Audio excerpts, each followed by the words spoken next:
The night Caleb Rivers pulled a dying woman from a burning luxury car, he had no idea she was Aurora Lane, the billionaire CEO who secretly owned every debt in his life. When he woke to find her in his kitchen wearing nothing but his old work shirt, brewing coffee like she belonged there, she said 5 words that shattered everything. "I own your house, Caleb." But what came next would change both their lives forever. Stay until the end and comment your city so I can see how far this story travels.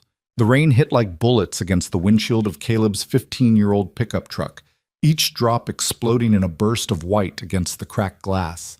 The wipers groaned in protest, struggling to keep up with the deluge as he squinted through the downpour, trying to make out the dark ribbon of asphalt that wound through the hills outside of town. Lightning cracked across the sky, illuminating the world in harsh, skeletal flashes. Trees bent nearly double by the wind, power lines swaying dangerously, debris scattered across the road like the aftermath of some invisible battle. He shouldn't have been out here. Not in this weather. Not at 11:30 on a Tuesday night when any reasonable person was home, safe and dry. But Caleb Rivers hadn't had the luxury of being reasonable for a long time, not since the accident 3 years ago that took his wife Sarah and left him alone to raise their daughter Maya.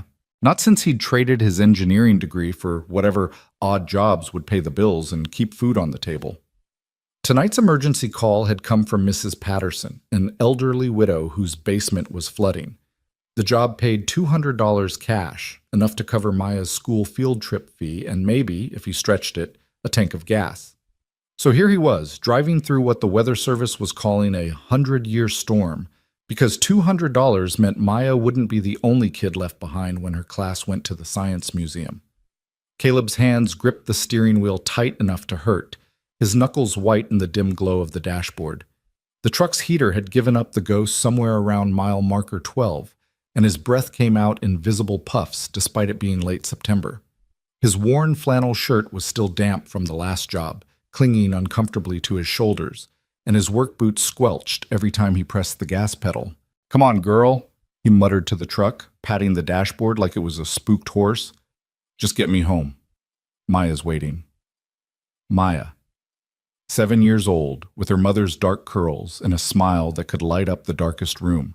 She'd been asleep when he left, curled up in her bed with Mr. Whiskers, the threadbare stuffed cat that had been Sarah's when she was little. Mrs. Chen from next door was watching her, probably asleep herself on their lumpy couch by now, but still. The guilt gnawed at him like it always did. Another night away. Another bedtime story missed. Another evening of being both mother and father, and feeling like he was failing at both. The road curved sharply ahead, and Caleb eased off the gas, leaning forward to peer through the rain. The storm seemed to be getting worse, if that was even possible.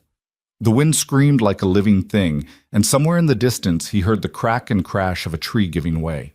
The power was out up here, had been for hours probably, and the darkness beyond his headlights was absolute, oppressive, the kind of dark that made you remember you were just a tiny, fragile thing in a very big, very uncaring universe. That's when he saw it. At first it was just a strange glow through the trees, an orange flicker that didn't belong in all that darkness. Caleb's foot hovered over the brake, his mind trying to process what he was seeing. Fire? Out here? In this rain? He rounded the bend, and his heart stopped. A car. No, not just any car. A sleek luxury sedan, the kind that cost more than he'd make in 5 years, was wrapped around a massive oak tree about 50 feet off the road. The entire front end was crumpled like aluminum foil, steam rising from the hood in great billowing clouds. And beneath the wreckage, barely visible in the rain and darkness, flames were beginning to lick upward, small now but growing, fed by whatever was leaking from the engine. "Jesus Christ," Caleb breathed, already yanking the wheel hard to the right. The truck fishtailed on the wet asphalt, tires screaming, but he managed to bring it to a shuddering stop on the shoulder. He threw open the door and was instantly soaked, the rain hitting him like a physical force, driving him backward. But he pushed forward, leaving the truck running, headlights aimed at the wreck. The ground was a nightmare of mud and broken glass and twisted metal. Caleb half ran, half slid down the embankment toward the car, his boots sinking into the saturated earth. The flames were bigger now, angrier, and he could hear a sound that made his blood run cold, a desperate rhythmic pounding from inside the vehicle. Someone was alive in there. "Hold on!" he shouted, though his voice was nearly lost in the howl of the storm. "I'm coming!" As he got closer, he could make out more details through the rain-streaked windows. The car was a Mercedes, top of the line, with leather interior and probably every luxury feature money could buy. The driver's side was completely destroyed, crushed inward by the impact with the tree. But the passenger side, that was still relatively intact. And there, pressed against the window, was a hand. A woman's hand, pale and delicate, fingers splayed against the glass, beating weakly. Below it, barely visible through the spider-webbed window, was a face. Even in the darkness and chaos, even through the distortion of cracked glass and rain, Caleb could see her eyes, wide, terrified, pleading. "The door!" he yelled, grabbing the handle and yanking. It didn't budge. Locked, or more likely jammed from the impact. The flames were spreading now, crawling up from underneath the engine compartment, and he could smell gasoline, strong and acrid even through the rain. They had maybe a minute, maybe less. The woman inside was saying something, her lips moving frantically, but he couldn't hear her over the storm. She was young, 30, maybe 35, with dark hair plastered to her face and blood running from a cut on her forehead. She was wearing what looked like an expensive business suit, now torn and soaked, and one hand was pressed against her side like she was trying to hold something together. "Get back from the window!" Caleb shouted, making a pushing motion with his hands. "Cover your face!" For a second, their eyes met through the glass, and something passed between them, a moment of perfect, terrified understanding. Then she nodded, turning away and curling into herself as best she could in the confined space. Caleb looked around desperately for something, anything to break the window with. His eyes landed on a large rock near the base of the tree, probably thrown there by the impact. He grabbed it, feeling the rough edges cut into his palms, and swung with everything he had. The window exploded inward in a shower of safety glass, the sound lost in the roar of wind and rain. Immediately, smoke began pouring out, thick and black, and he heard the woman cough, a desperate, racking sound that spoke of lungs full of toxic air. "Give me your hand!" Caleb reached through the broken window, ignoring the glass shards that tore at his arms, groping blindly until his fingers found hers. They were cold, so cold, but they gripped his with surprising strength. "I've got you! Come toward me!" She was trying. He could feel her struggling, but something was holding her back. The seatbelt. In her panic or confusion or injury, she hadn't released the seatbelt. "The belt!" he yelled. "You have to unbuckle." "I can't." Her voice was hoarse, barely audible, but he heard the edge of panic in it. "My arm! I can't reach!" No time. The flames were at the dashboard now. He could see them reflected in what was left of the rear-view mirror. Caleb pulled himself halfway through the window, glass grinding into his stomach, his arms, not caring about the pain. His hands found the seatbelt buckle, slick with rain, and something else, blood probably. And he pressed, twisted, pulled. It clicked free. "Now! Move now!" He grabbed her under the arms and pulled, hauling her toward the window with strength he didn't know he had. Strength born of pure desperation and the certain knowledge that they were about to die if he didn't get her out right now, right this second. She screamed as he dragged her through the window, whether from pain or fear or both. He didn't know. Her suit jacket caught on a shard of glass and tore with a sound like fabric giving up. But then she was out, tumbling into his arms, both of them falling backward into the mud, as behind them the car's interior suddenly erupted in a whoosh of flame. They lay there for maybe 2 seconds, him on his back in the mud with the stranger collapsed on top of him, both of them gasping for air before his survival instincts kicked in. "Up! Get up! It's gonna blow!" Caleb half carried, half dragged her up the embankment, away from the burning wreck. She tried to help, her legs moving mechanically, but she was barely conscious, her weight heavy against his side. They made it maybe 30 feet before the gas tank went up with a sound like the world ending, a massive whomp that sent a ball of orange flame shooting into the stormy sky. The concussive force knocked them both forward, and they hit the ground hard near the truck, mud splashing up around them. Caleb twisted at the last second to take the impact, the woman still clutched against his chest, protecting her with his body even as the air was driven from his lungs. For a long moment, the only sounds were the rain, the crackling of the inferno behind them, and their labored breathing. The heat from the fire was intense even at this distance, turning the rain that hit it into steam. Caleb's ears were ringing from the explosion, and every inch of his body was screaming in protest. But none of that mattered because they were alive. Somehow, impossibly, they were alive. "Are you okay?" he managed to gasp out, looking down at the woman in his arms. "Can you hear me? Are you hurt?" Her eyes fluttered open, and in the hellish orange glow of the burning car, he got his first real look at her face. Even covered in mud and blood and rain, even with terror and pain etched into every feature, she was striking. High cheekbones, full lips, eyes that were a startling shade of gray-green. The kind of face you'd see on a magazine cover or a billboard, not crumpled in the wreckage of a car on a forgotten road in the middle of nowhere. "My side," she whispered, and he noticed for the first time that the hand pressed against her ribs was covered in blood. Her blood. A lot of it. "Can't breathe right. Okay, I've got you. We need to get you to a hospital." Caleb tried to pull out his phone, but it was soaked through, the screen black and unresponsive. He looked around wildly, but there was nothing out here. No houses, no lights, no signs of life. Just the storm and the fire and the two of them. "Phone," the woman mumbled. "In my jacket, inside pocket." With shaking hands, Caleb reached into her torn suit jacket and found a phone. Sleek, expensive, and miraculously, still working. But when he tried to call 911, there was no signal. Not even a single bar. The storm must have taken out the cell towers. Damn it! He made the decision in a split second. The nearest hospital was 40 minutes away in good weather. In this storm, with the roads flooding and debris everywhere, it could be twice that. And she was bleeding, possibly internally, possibly dying right here in his arms. But his house was only 5 minutes away. He had a first aid kit, supplies, heat. He could at least stabilize her, keep her alive until the storm passed and help could arrive. "Can you walk?" he asked, already knowing the answer. She'd passed out again, her body going limp against his. Her breathing was shallow, rapid, and when he pressed his fingers to her throat, her pulse was thready and weak. With strength born of sheer necessity, Caleb got to his feet, cradling the unconscious woman in his arms.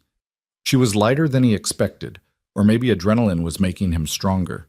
He carried her to the truck, managing somehow to get the passenger door open and slide her onto the bench seat. She moaned softly but didn't wake. Caleb ran around to the driver's side, his boots sliding in the mud, and climbed in. The cab smelled like wet wool and blood and fear. He put the truck in gear and pulled back onto the road, driving as fast as he dared, which wasn't nearly fast enough. "Stay with me," he said to the woman, glancing over at her every few seconds as if his words alone could keep her tethered to consciousness, to life. "You're going to be okay. I promise. Just stay with me." She didn't respond. Blood was still seeping through her fingers where she clutched her side, staining the torn fabric of her suit, pooling on the cracked vinyl seat. Her head lolled against the window with each bump in the road, and in the brief flashes of lightning, her face looked almost corpse-like, all the color drained away. Caleb pressed harder on the gas pedal, the speedometer creeping up past 50, past 60, the truck shuddering with the effort. Every second felt like an eternity. Every mile stretched into infinity. The rain kept coming, relentless, and the road ahead was a black tunnel that seemed to have no end. Come on," he muttered, not sure if he was talking to the truck, or the woman, or God, or whoever might be listening. "Please." His street finally appeared out of the darkness, and he took the turn too fast, tires squealing, the back end of the truck sliding. But he kept control, pulling up to his small rental house with a spray of gravel and mud. The porch light was on. Mrs. Chen must have left it on for him. And it looked like a beacon, a promise of warmth and safety. Caleb killed the engine and jumped out, running around to the passenger side. The woman was even paler now, if that was possible. Her breathing so shallow he had to press his ear to her chest to confirm she was still breathing at all. "Not today," he growled, lifting her again into his arms.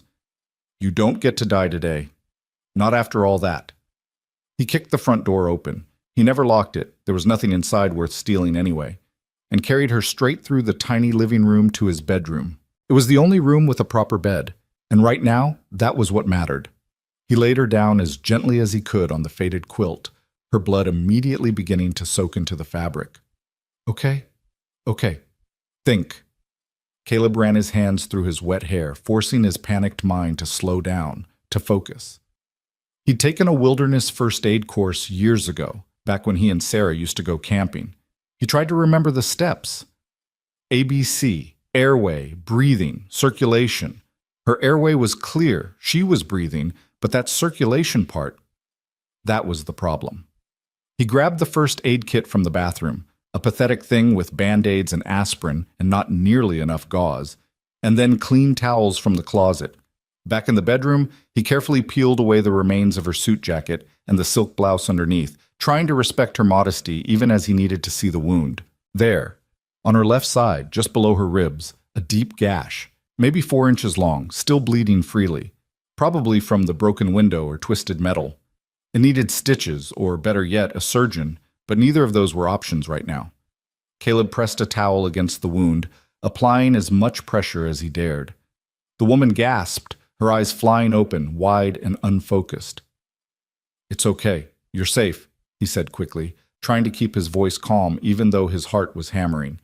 "You were in an accident. I'm trying to help. This is going to hurt, but I need to stop the bleeding." "Where?" she managed, her voice barely a whisper. "Where am I?" "My house. About 5 miles from where you crashed. The hospital's too far and the roads are bad. I'm sorry.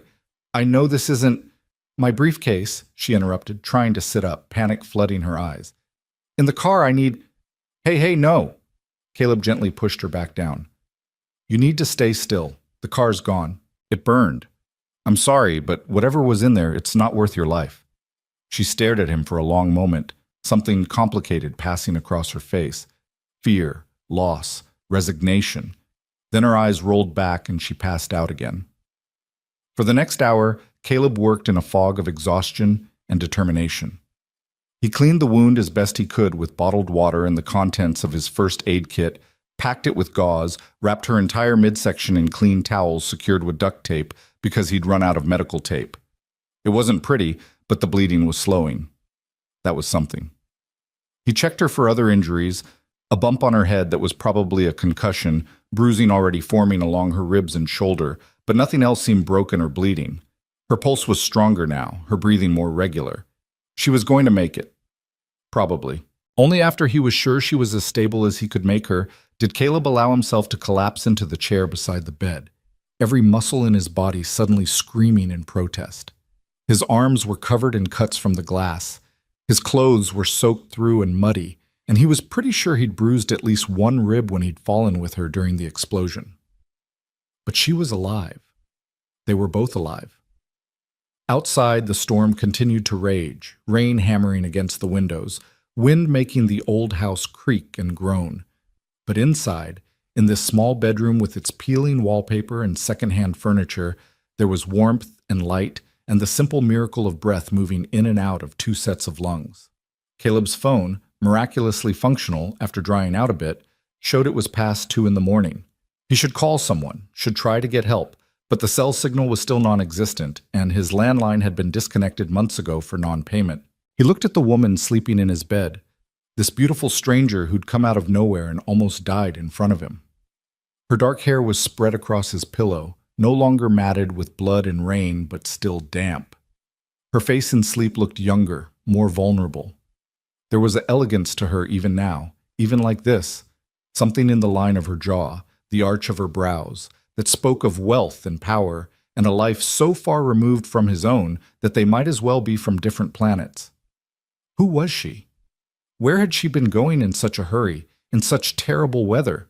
And what had been in that briefcase that was important enough to be her first thought after almost dying? Questions for later. Right now, she needed rest. They both did. Caleb stood with a groan, every joint protesting, and grabbed a spare blanket from the closet. He draped it carefully over her, tucking it around her shoulders. Then he moved to the chair in the corner, an old recliner with springs that poked through the cushion, and settled into it as best he could.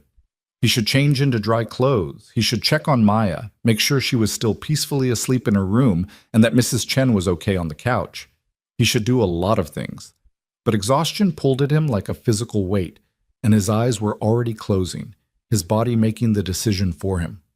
The last thing he saw before sleep claimed him was the steady rise and fall of the woman's chest, proof that his desperate efforts in the rain and fire had meant something, had saved a life. Tomorrow would bring questions, complications, probably a whole lot of trouble he wasn't prepared for. But tonight, in this moment, that was enough. Caleb woke to sunlight streaming through the gaps in the curtains, warm and insistent on his face. For a moment he was disoriented, his body stiff and aching in the uncomfortable chair, his neck twisted at an angle that sent sharp pains down his spine. Then it all came rushing back, the storm, the fire, the woman. His eyes snapped open and he jerked upright, looking immediately at the bed. It was empty. The blanket was thrown back, the sheets stained with dried blood, but the woman was gone. Panic surged through him. Had she left? Wandered off in confusion from the head injury?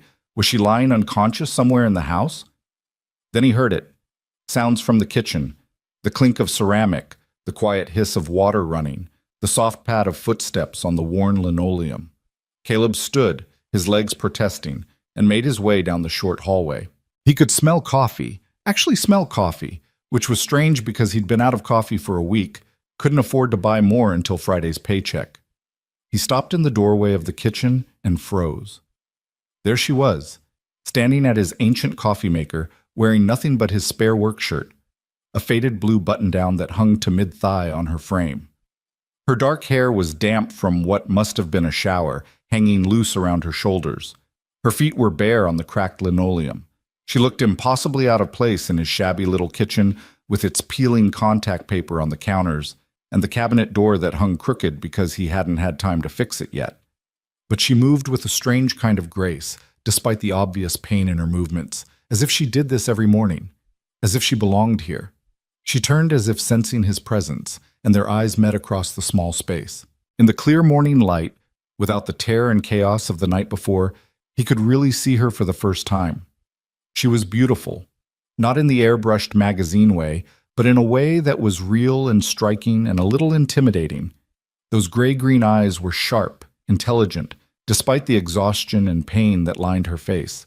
The cut on her forehead had stopped bleeding, but it would definitely scar. "Good morning," she said, her voice still hoarse but steadier than it had been last night. She held up a mug of coffee in offering. "I hope you don't mind. I found this in the back of your cupboard." She paused, a slight wry smile touching her lips. "I also hope you don't mind me borrowing your shirt. My clothes were unsalvageable." Caleb just stared at her, his sleep-fogged brain trying to process the surreal scene in front of him. This woman, this stranger who he'd pulled from a burning car less than 8 hours ago, was standing in his kitchen, making coffee, wearing his shirt, looking like some kind of impossible dream. He started, then stopped, not sure what to say. "You shouldn't be up. You need to rest. You were hurt badly. You might have internal injuries, a concussion. I'm a little banged up," she admitted, "but I've felt worse." She walked toward him, slowly, carefully, one hand pressed to her bandaged side, and held out the mug. "Here. You look like you need this more than I do." He took it automatically, the warmth of the ceramic seeping into his cold hands. The coffee smelled good, better than any he'd been able to afford in months. He took a sip and nearly groaned. It was perfect, strong but smooth, exactly the way he liked it. "How did you—" he started, then noticed the shopping bag on the counter, the one from the expensive grocery store across town. "Where did that come from?" "I had it delivered," she said simply, as if having groceries delivered at dawn to a stranger's house was the most normal thing in the world. "Your cupboards were rather bare, and I thought it was the least I could do after you saved my life." "You had groceries delivered." Caleb repeated the words slowly, trying to make sense of them. "At 6 a.m, in the aftermath of the worst storm in years, to a house you don't know the address of." For the first time, something flickered in her expression, amusement maybe, or appreciation for his skepticism. "I have resources, and I'm very good at solving problems." She moved to the kitchen table, lowering herself carefully into one of the mismatched chairs. "Please sit. We should talk." Caleb remained standing, suddenly very aware of how he must look, muddy, blood-stained, his clothes torn and filthy from the night before. I should change first. Mr. Rivers, she said quietly, and something in her tone made him look at her sharply. Sit down, please. He sat, more out of surprise than obedience. How do you know my name? Your mail is on the table. She nodded toward the small pile of bills and junk mail he'd been ignoring for days. And I may have looked you up while you were sleeping. I hope you don't mind. Looked me up. On my phone. It survived the crash remarkably well. She pulled the sleek device from the shirt pocket, his shirt pocket, and laid it on the table between them. Caleb Michael Rivers, 35 years old, former mechanical engineer, now working as a handyman, widower, single father to one daughter, Maya, age 7. You live in this rental house on Oak Street, and you're 3 months behind on rent. Each word landed like a small explosion in the quiet kitchen. Caleb's hands tightened around the coffee mug. Who the hell are you? My name, she said, meeting his eyes with that unsettling directness, is Aurora Lane. I'm the CEO of Lane Industries, and I'm the woman whose life you saved last night. The name meant nothing to him at first. Lane Industries. It sounded familiar, the way a lot of corporate names sound familiar when you've seen them on billboards or heard them in commercials, but nothing specific. Then it clicked. Lane Industries, the massive conglomerate that had been buying up property all over the county for the past 2 years. The company that owned half the businesses in town, including the property management firm that rented him this house. Aurora Lane. The billionaire CEO who'd been on the cover of Forbes last year. The woman who'd inherited a fortune at 30 and turned it into an empire by 35. The person who, if the rumors were true, owned more property in this county than anyone except the government itself. Oh, Caleb said faintly. Oh, I see you recognize the name. Aurora took a careful sip of her own coffee, watching him over the rim of the mug. What you probably don't know is that Lane Industries owns the company that owns this house, which means, in a rather indirect but very real way, she paused, and something complicated crossed her face. I own your house, Caleb, and your debt. The world seemed to tilt sideways. Caleb set down the coffee mug very carefully, afraid he might throw it otherwise. You're telling me that the woman I pulled from a burning car, the woman I brought into my home and saved, is my landlord, the person who's about to evict me for not paying rent. I didn't know that when I got in the car last night, Aurora said quickly. I was driving back from a meeting in the city. The weather turned bad and I thought I could outrun it. Obviously, I was wrong. She looked down at her hands, at the fresh bandages wrapped around her wrists where the glass had cut her. And for what it's worth, you're not being evicted. I don't personally manage properties. I have people for that. And I wasn't aware of your situation until I looked you up this morning. Right. You just happen to own everything. The words came out harsher than he intended, but he couldn't help it. The cosmic joke of it all was too much. Of course. Of course the woman he'd saved would turn out to be the person who held power over every aspect of his precarious life. I know how it looks, Aurora said softly. Believe me, I know. The rich CEO swooping in, playing God with people's lives. It's what everyone thinks of people like me, and they're not entirely wrong. She looked up at him, and there was something raw in her eyes, something real. But that's not why I'm telling you this. I'm telling you because you deserve to know the truth, and because I need you to understand something. What?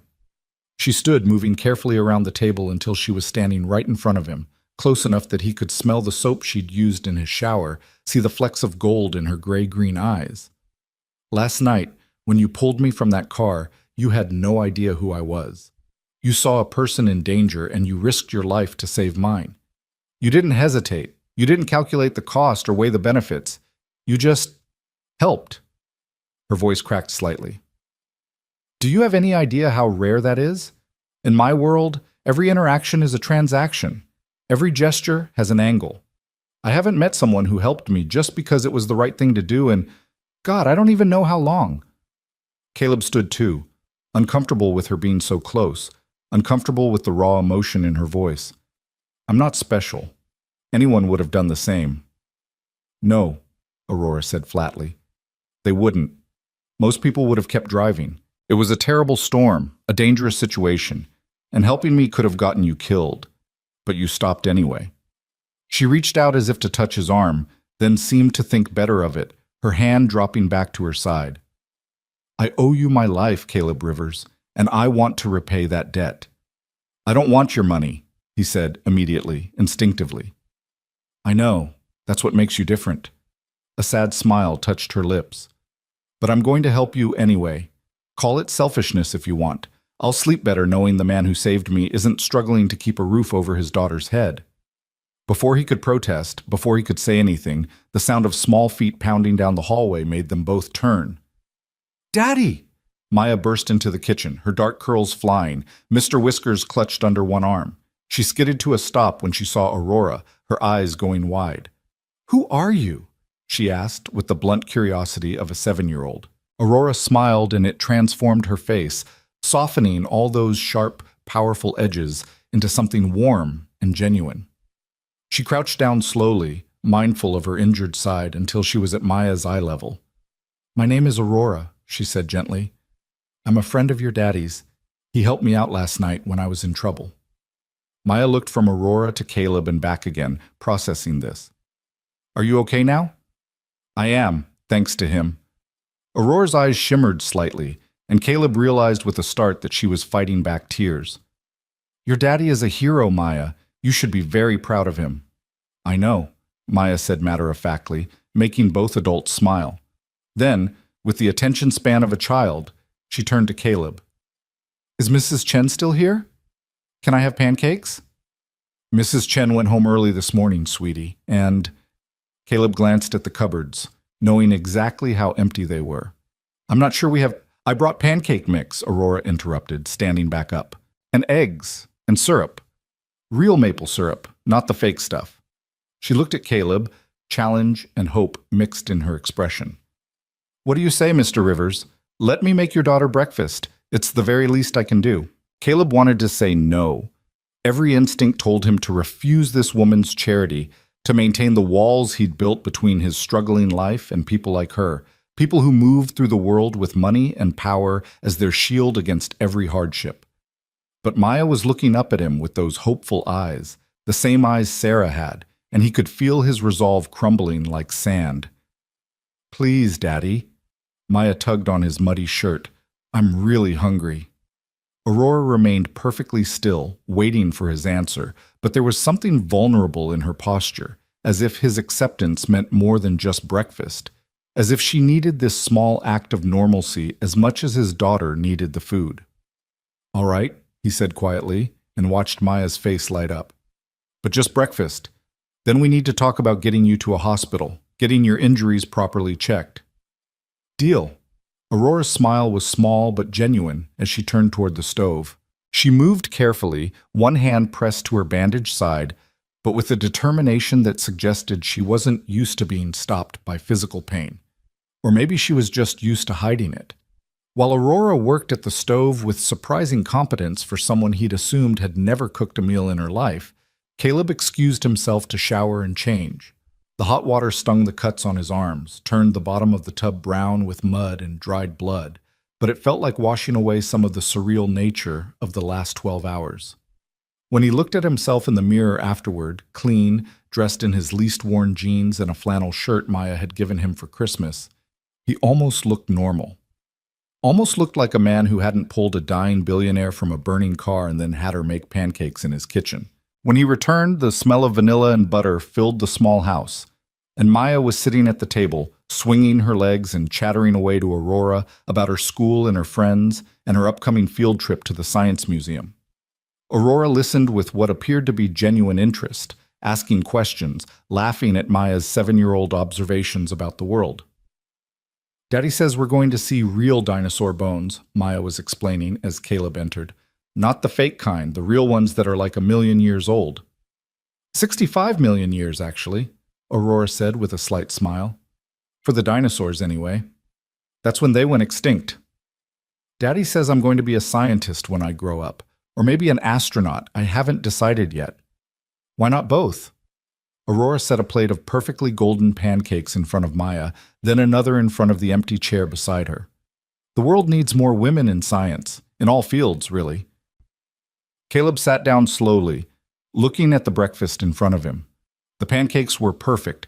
The syrup was indeed real maple. He could tell by the smell, and there was fresh fruit arranged on the side. It was more food than he'd been able to put on the table in weeks, and shame and gratitude warred in his chest.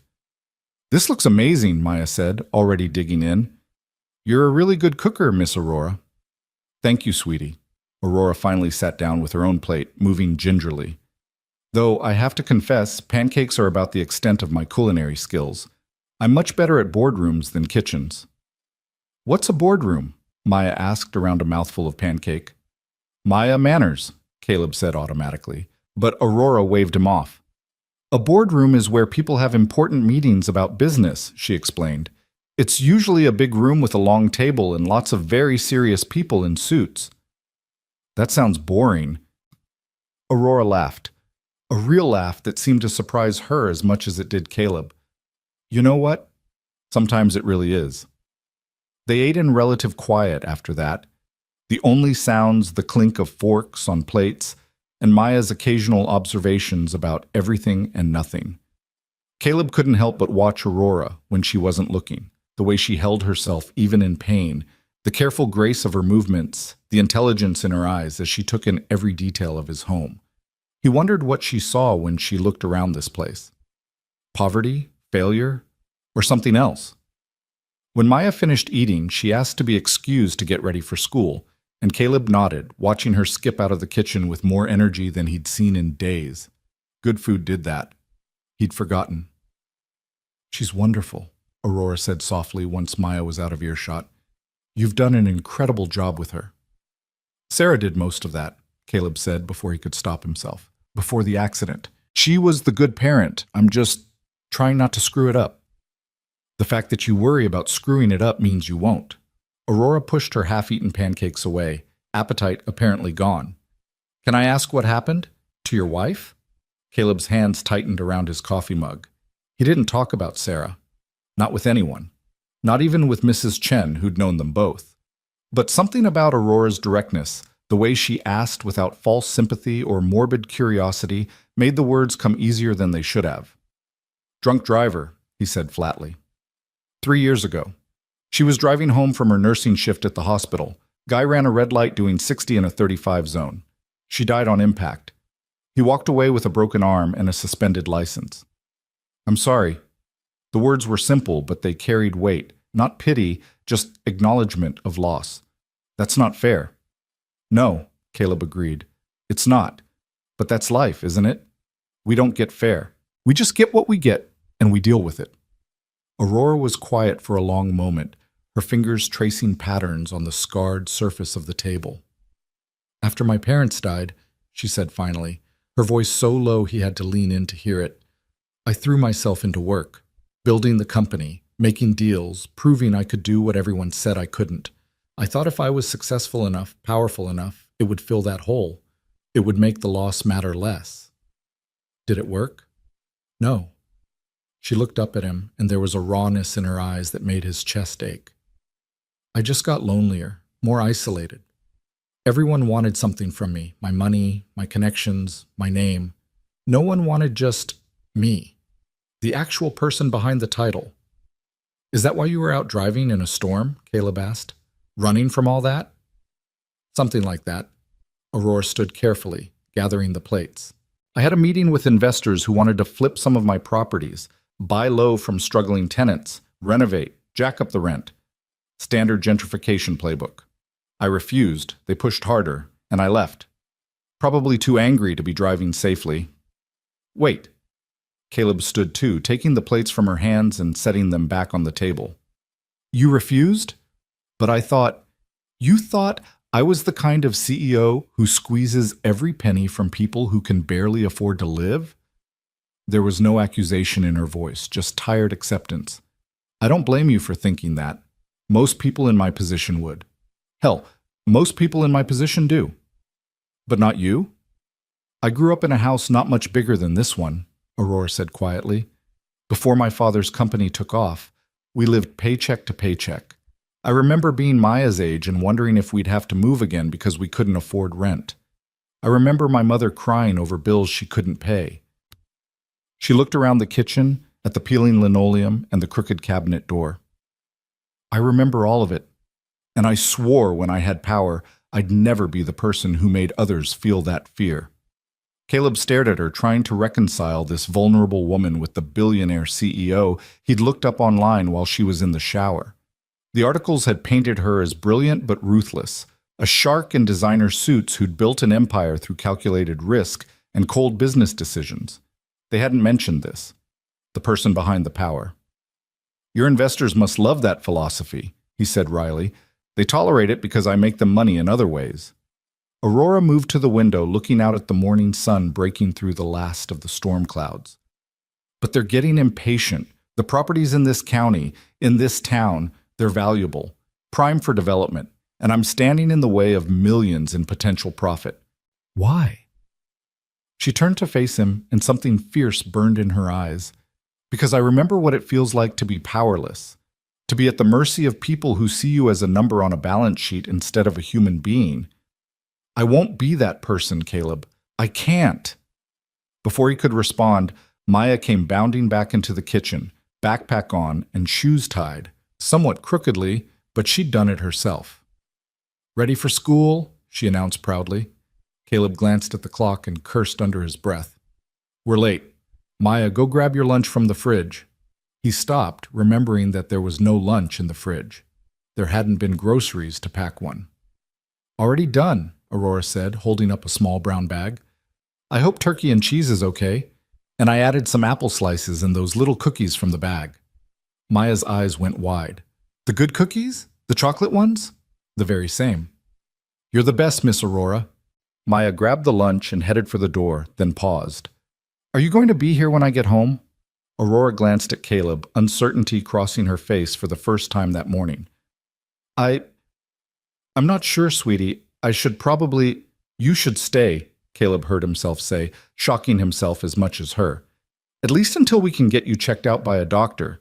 You have a concussion and who knows what other injuries. You shouldn't be alone. It was a flimsy excuse and they both knew it. Aurora Lane probably had a dozen people she could call, a mansion somewhere with staff who could care for her, the best doctors money could buy. But something in her expression softened and she nodded. If you're sure you don't mind. I'm sure. And surprisingly, he was. After dropping Maya at school, with Aurora waiting in the truck, hood pulled up to hide her distinctive features, Caleb drove them to the local urgent care clinic. It was a small place, understaffed and overwhelmed even on a good day, but it was better than nothing. The doctor who examined Aurora was a tired-looking woman in her 50s who raised her eyebrows at the makeshift bandaging but nodded approvingly at Caleb's work. You did good, she told him while Aurora was getting x-rays. That wound could have killed her if it had kept bleeding, and the way you packed it, kept pressure on it, you probably saved her life. Just lucky, I guess. That wasn't luck. That was skill and quick thinking. She gave him a curious look. You have medical training? Wilderness first aid years ago, and my wife was a nurse. I picked up some things. Well, your wife taught you well. The doctor glanced toward the x-ray room. Your friend is lucky to have you. She's not... Caleb started to say she wasn't his friend. Wasn't anything, really. Just a stranger he'd pulled from a burning car. But that wasn't quite true anymore, was it? Somewhere between the coffee and the pancakes and the raw honesty in his kitchen, something had shifted. Yeah, he said instead. She is. The x-rays came back clean. No broken ribs, no internal bleeding, just severe bruising and the laceration that would need proper stitches. The doctor cleaned and stitched the wound, gave Aurora a prescription for antibiotics and pain medication, and sternly ordered her to rest for at least a week. No strenuous activity, no driving, and for God's sake, someone should be watching you for the next 48 hours in case that concussion gets worse, the doctor said.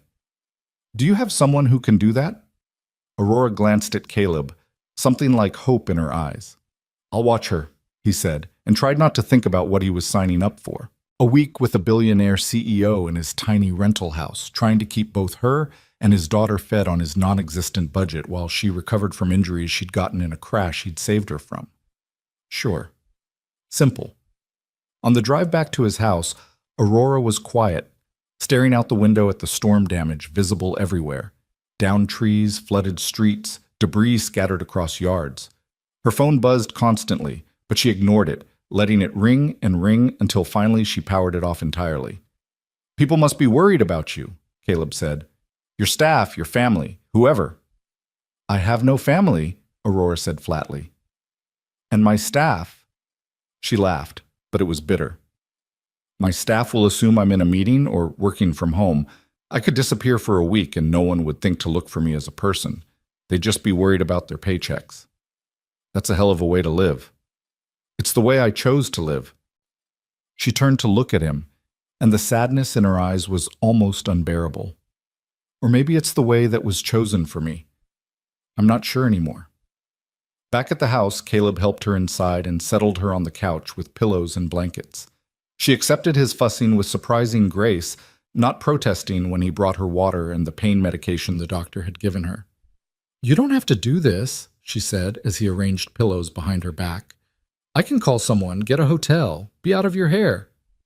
And what would Maya think? Caleb countered. She thinks you're my friend.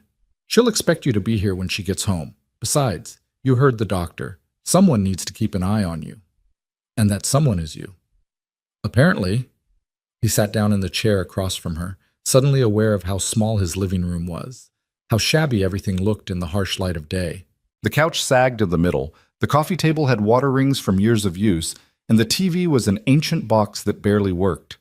I'm sorry this isn't— Don't! Aurora interrupted. Don't apologize for your home. It's more real than any place I've lived in years.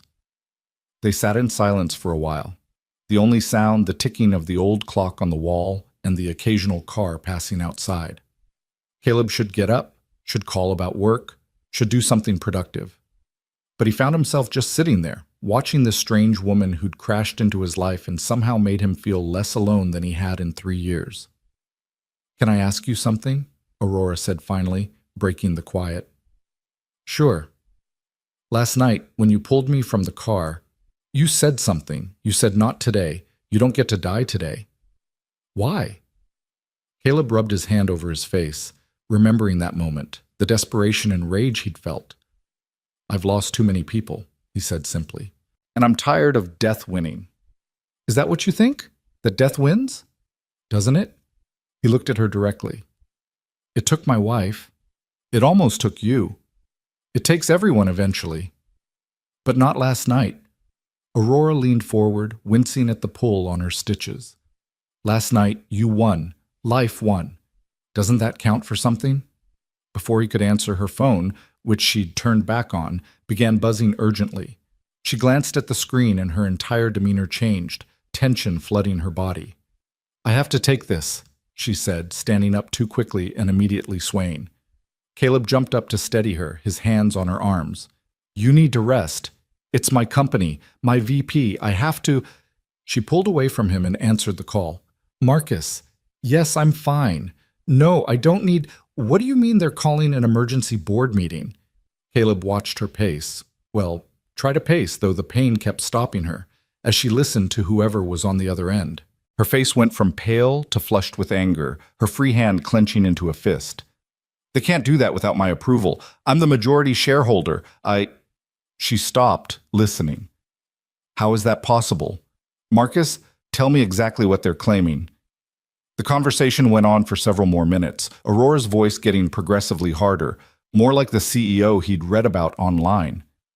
This was the woman who'd built an empire, who faced down investors and competitors without flinching. But underneath the steel in her voice, he could hear fear. When she finally hung up, she stood very still for a long moment, staring at nothing. What happened? Caleb asked quietly. They're trying to force me out, she said, her voice barely above a whisper. The board. The investors I walked out on last night.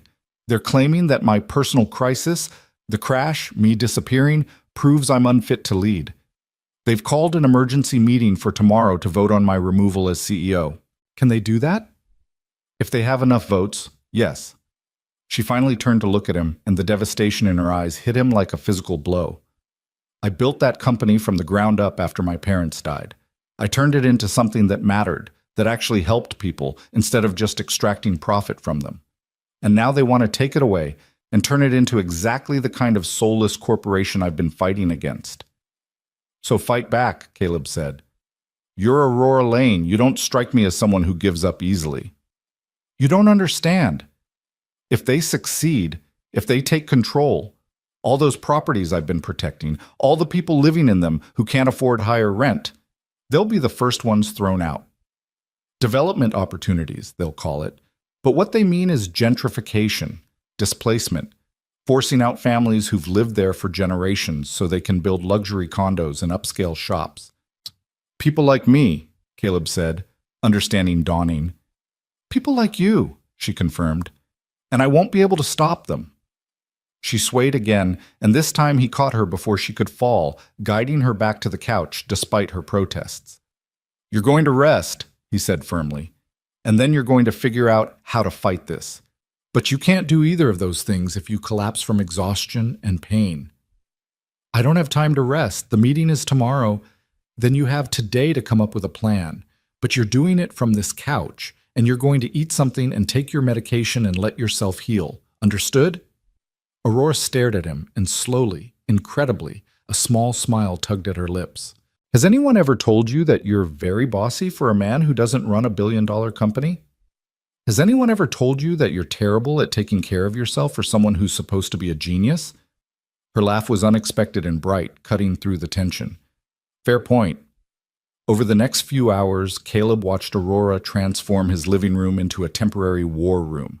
She made calls, sent emails, reviewed documents on her laptop, which she'd had delivered along with changes of clothes and her own toiletries. He'd tried not to think about how she could make all that happen with just a few phone calls when it took him 3 weeks to get his landlord to fix a leaking pipe. Between calls, he forced her to eat, sandwiches from the groceries she'd had delivered, and drink water and take her medication. She protested every time, but she also didn't fight him too hard, as if some part of her was grateful that someone was taking care of her for once. When it came time to pick up Maya from school, Aurora looked up from her laptop with something like disappointment. You're leaving. I have to get Maya, but I'll be back in 20 minutes. Will you be okay? She nodded, but he could see the vulnerability in her eyes, the fear of being alone even for that short time. On impulse, he grabbed the spare house key from the hook by the door and pressed it into her hand. In case you need to lock up or something happens, he said. I trust you. Aurora looked down at the key in her palm like it was something precious and rare. No one's trusted me with anything real in a very long time, she said softly. Well, I do. So don't burn my house down while I'm gone. Her laugh followed him out the door.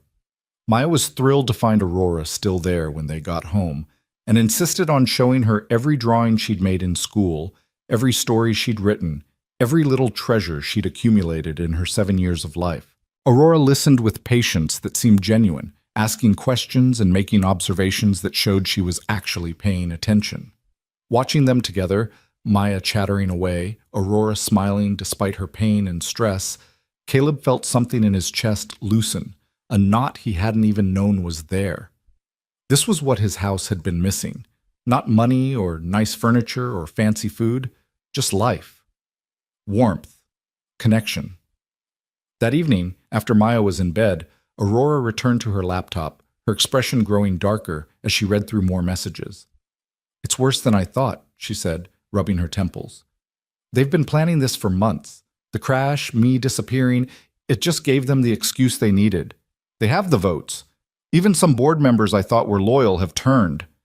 There has to be something you can do. There is. She closed the laptop with more force than necessary. I can show up at that meeting tomorrow, prove I'm fine, and fight them on every single point. But that means going back to the city, back to that world, and... She stopped, her voice breaking slightly. I don't want to. Why not? Because for the first time in years, I feel like a person instead of a position. Here, in this house, with you and Maya, you don't want anything from me. You don't see dollar signs when you look at me. You just see me. Caleb sat down beside her on the couch, close enough to see the exhaustion in her eyes, the weight she carried. Is that really so rare? You have no idea. She turned to face him fully. Everyone in my life wants something. My board wants profits. My investors want returns. My employees want job security. Even my friends, the few I have left, want access to my world, my connections. You're the first person in years who's helped me without wanting anything in return. I wanted to save your life. That's not nothing. No, she agreed. But you didn't want my money or my influence or my name. You wanted me to live. Just live. As if my life had value beyond what I could provide or produce. They sat in silence for a moment, the weight of her words hanging between them. Caleb thought about his own life, about the past 3 years of struggling and barely surviving, of feeling like he was constantly failing Maya even as he tried his hardest. He'd felt worthless so many times, defined only by what he couldn't provide, what he couldn't be. Your life does have value, he said finally, beyond all the rest of it. You matter, Aurora, not your money, not your company. You. She looked at him with such raw gratitude that it hurt. Then slowly she reached out and took his hand, her fingers cold but her grip firm. Help me, she whispered. Come with me tomorrow, to the meeting. I know it's a lot to ask and you have work and Maya to think about, but I can't do this alone. I can't walk back into that room full of vultures by myself and pretend I'm strong enough to face them down. But with you there, with someone who actually gives a damn about me as a person, maybe I can. You don't need me. I do. Her eyes were fierce now. You saved my life, Caleb. Now help me save the thing I built, the company that's protecting people like you from exactly the kind of predatory development these bastards want to force through. He should say no. He had 3 jobs lined up tomorrow that would pay for groceries, and maybe, finally, let him catch up on the rent. Taking a day off to drive into the city with a woman he'd known for less than 24 hours was insane. But looking at her face, seeing the desperation and hope warring there, he couldn't do it. All right, he said, I'll come. But Maya, I'll arrange for the best childcare money can buy. Someone vetted and trusted who can stay with her here, in her own home, so she's comfortable. And I'll pay you for the day, for the work you're missing. I don't want your money, Caleb said again, firmer this time. Then what do you want? He thought about that, really thought about it. What did he want? Not charity, not pity, but maybe something else. I want you to win, he said finally. I want you to walk into that room and destroy them, not for me, not for some abstract greater good, but because you deserve to. Because you built something that matters and they want to tear it down for profit. So that's what I want, for you to show them why they're wrong about you.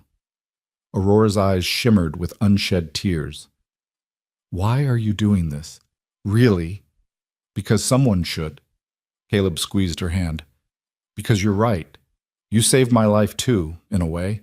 Not from a burning car, but from feeling like I don't matter. Like I'm just another statistic, another struggling nobody that the world can ignore. You made me feel seen, Aurora. So yeah, I'll stand with you tomorrow. And we'll win. She pulled him into a hug then, careful of her injuries, and he could feel her shaking slightly. Relief and fear and hope all mixed together. He held her, this powerful woman who'd shown him her vulnerability, and thought about how strange life was. How you could pull a stranger from a fire and somehow, in the space of a day, they could become someone you'd fight for. When Maya's small voice came from the hallway, Daddy, I had a bad dream. They pulled apart, both smiling at the interruption. Caleb went to comfort his daughter, lifting her into his arms and carrying her back to bed, telling her stories until she drifted off again. When he returned to the living room, Aurora had fallen asleep on the couch, her laptop still open beside her, her hand still holding the spare key he'd given her. He covered her with a blanket and turned off the lights, leaving only the small lamp in the corner burning. Tomorrow, they would go to war. Tomorrow, they would face down boardrooms and investors and people who saw other humans as nothing more than assets to be leveraged. But tonight, in this small house with its peeling wallpaper and crooked cabinets, there was peace. There was a woman who'd learned she mattered beyond her money. There was a man who'd learned his kindness wasn't worthless.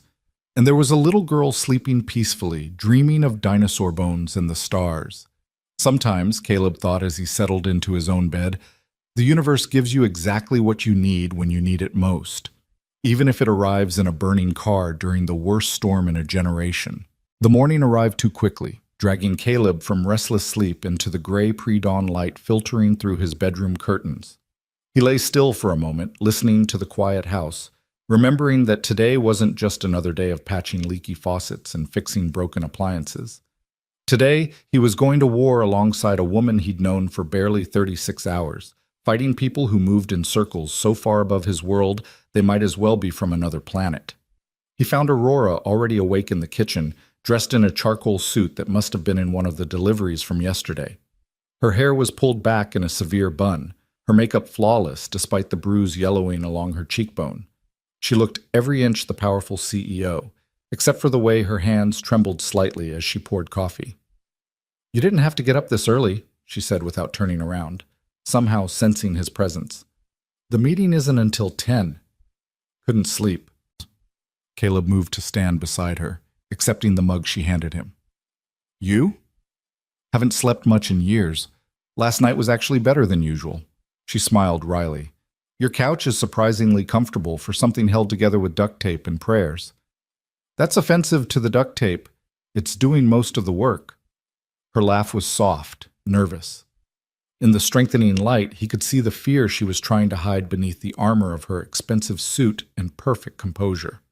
This woman who faced down investors and ran a billion-dollar empire was terrified, and somehow that made her more human than anything else could have. "Aurora," he said quietly, "you're going to be fine. You're going to walk in there and remind them exactly who built that company." "What if I can't?" The words came out barely above a whisper. "What if they're right? What if I'm not strong enough to lead anymore, not ruthless enough, too soft for this world?" "Then they're idiots." Caleb set down his mug and turned her to face him, his hands gentle on her shoulders. "You're not soft. You're human. There's a difference. And if they can't see that humanity makes you stronger, not weaker, then they don't deserve you." She stared at him for a long moment, searching his face for something. Whatever she found there seemed to steady her, because she straightened her shoulders and nodded. "Okay," she said. "Okay. Let's do this." The doorbell rang at 7 sharp, and Aurora answered it to reveal a woman in her 50s with kind eyes and a warm smile. Her name was Patricia, and she came with references that read like a resume for a Secret Service agent. She would stay with Maya, take her to school, pick her up, make sure she was fed and safe and happy. Maya took to Patricia immediately, especially when the woman produced a bag full of art supplies and promised they'd make a project together after school. Caleb knelt down to his daughter's level, tucking a strand of her dark hair behind her ear. "You be good for Miss Patricia, okay? I'll be back tonight." "Are you going to help Miss Aurora with her important meeting?" Maya asked, her small face serious. "Yeah, baby, I am." "Good." Maya threw her arms around his neck, squeezing tight. "She needs you, Daddy. I can tell." The wisdom of children never ceased to amaze him. He kissed the top of her head and stood, catching Aurora's eye. She was watching them with an expression he couldn't quite read, something between longing and sadness and hope. The drive into the city took 90 minutes, the landscape gradually shifting from rural roads and small towns to highways and suburbs, and finally the towering glass and steel of the downtown core. Aurora's company headquarters was in one of the tallest buildings, all sharp angles and reflective surfaces that seemed designed to intimidate. Caleb had never felt more out of place in his life as he climbed out of Aurora's town car. She'd insisted they couldn't show up in his ancient pickup truck, and stared up at the monolith of corporate power. "Second thoughts?" Aurora asked, coming to stand beside him. Despite the confident set of her shoulders, he could see the white-knuckle grip she had on her briefcase. Too late for that. He offered her his arm, surprising himself. "Shall we?" She took it without hesitation, and together they walked through the revolving doors into a lobby that looked like something from a science fiction movie. Everything was marble and chrome and glass, with water features that probably cost more than his house and abstract art that he suspected was supposed to mean something profound. People stared as they passed. Caleb could feel their eyes tracking Aurora, tracking him, speculation written across every face.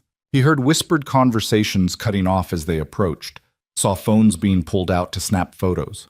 By the time they reached the elevator, he knew their appearance together would be all over social media. "They're going to tear you apart for bringing me," he said quietly, as the elevator doors closed, sealing them in with their reflection in the polished walls. He looked ridiculous next to her, his best dress shirt and slacks that he'd bought from a discount store 5 years ago suddenly seeming shabby and wrong. "Let them." Aurora's jaw was set, her eyes hard. "I'm done apologizing for being human, for having relationships with people who aren't billionaires or investors or part of their approved social circle." The elevator climbed with stomach-dropping speed, the numbers ticking higher and higher until finally stopping at the 47th floor. "The boardroom," Aurora had told him, "where empires were built and destroyed, where millions of dollars changed hands, based on nothing more than confidence and perception and the ability to convince people you were worth betting on."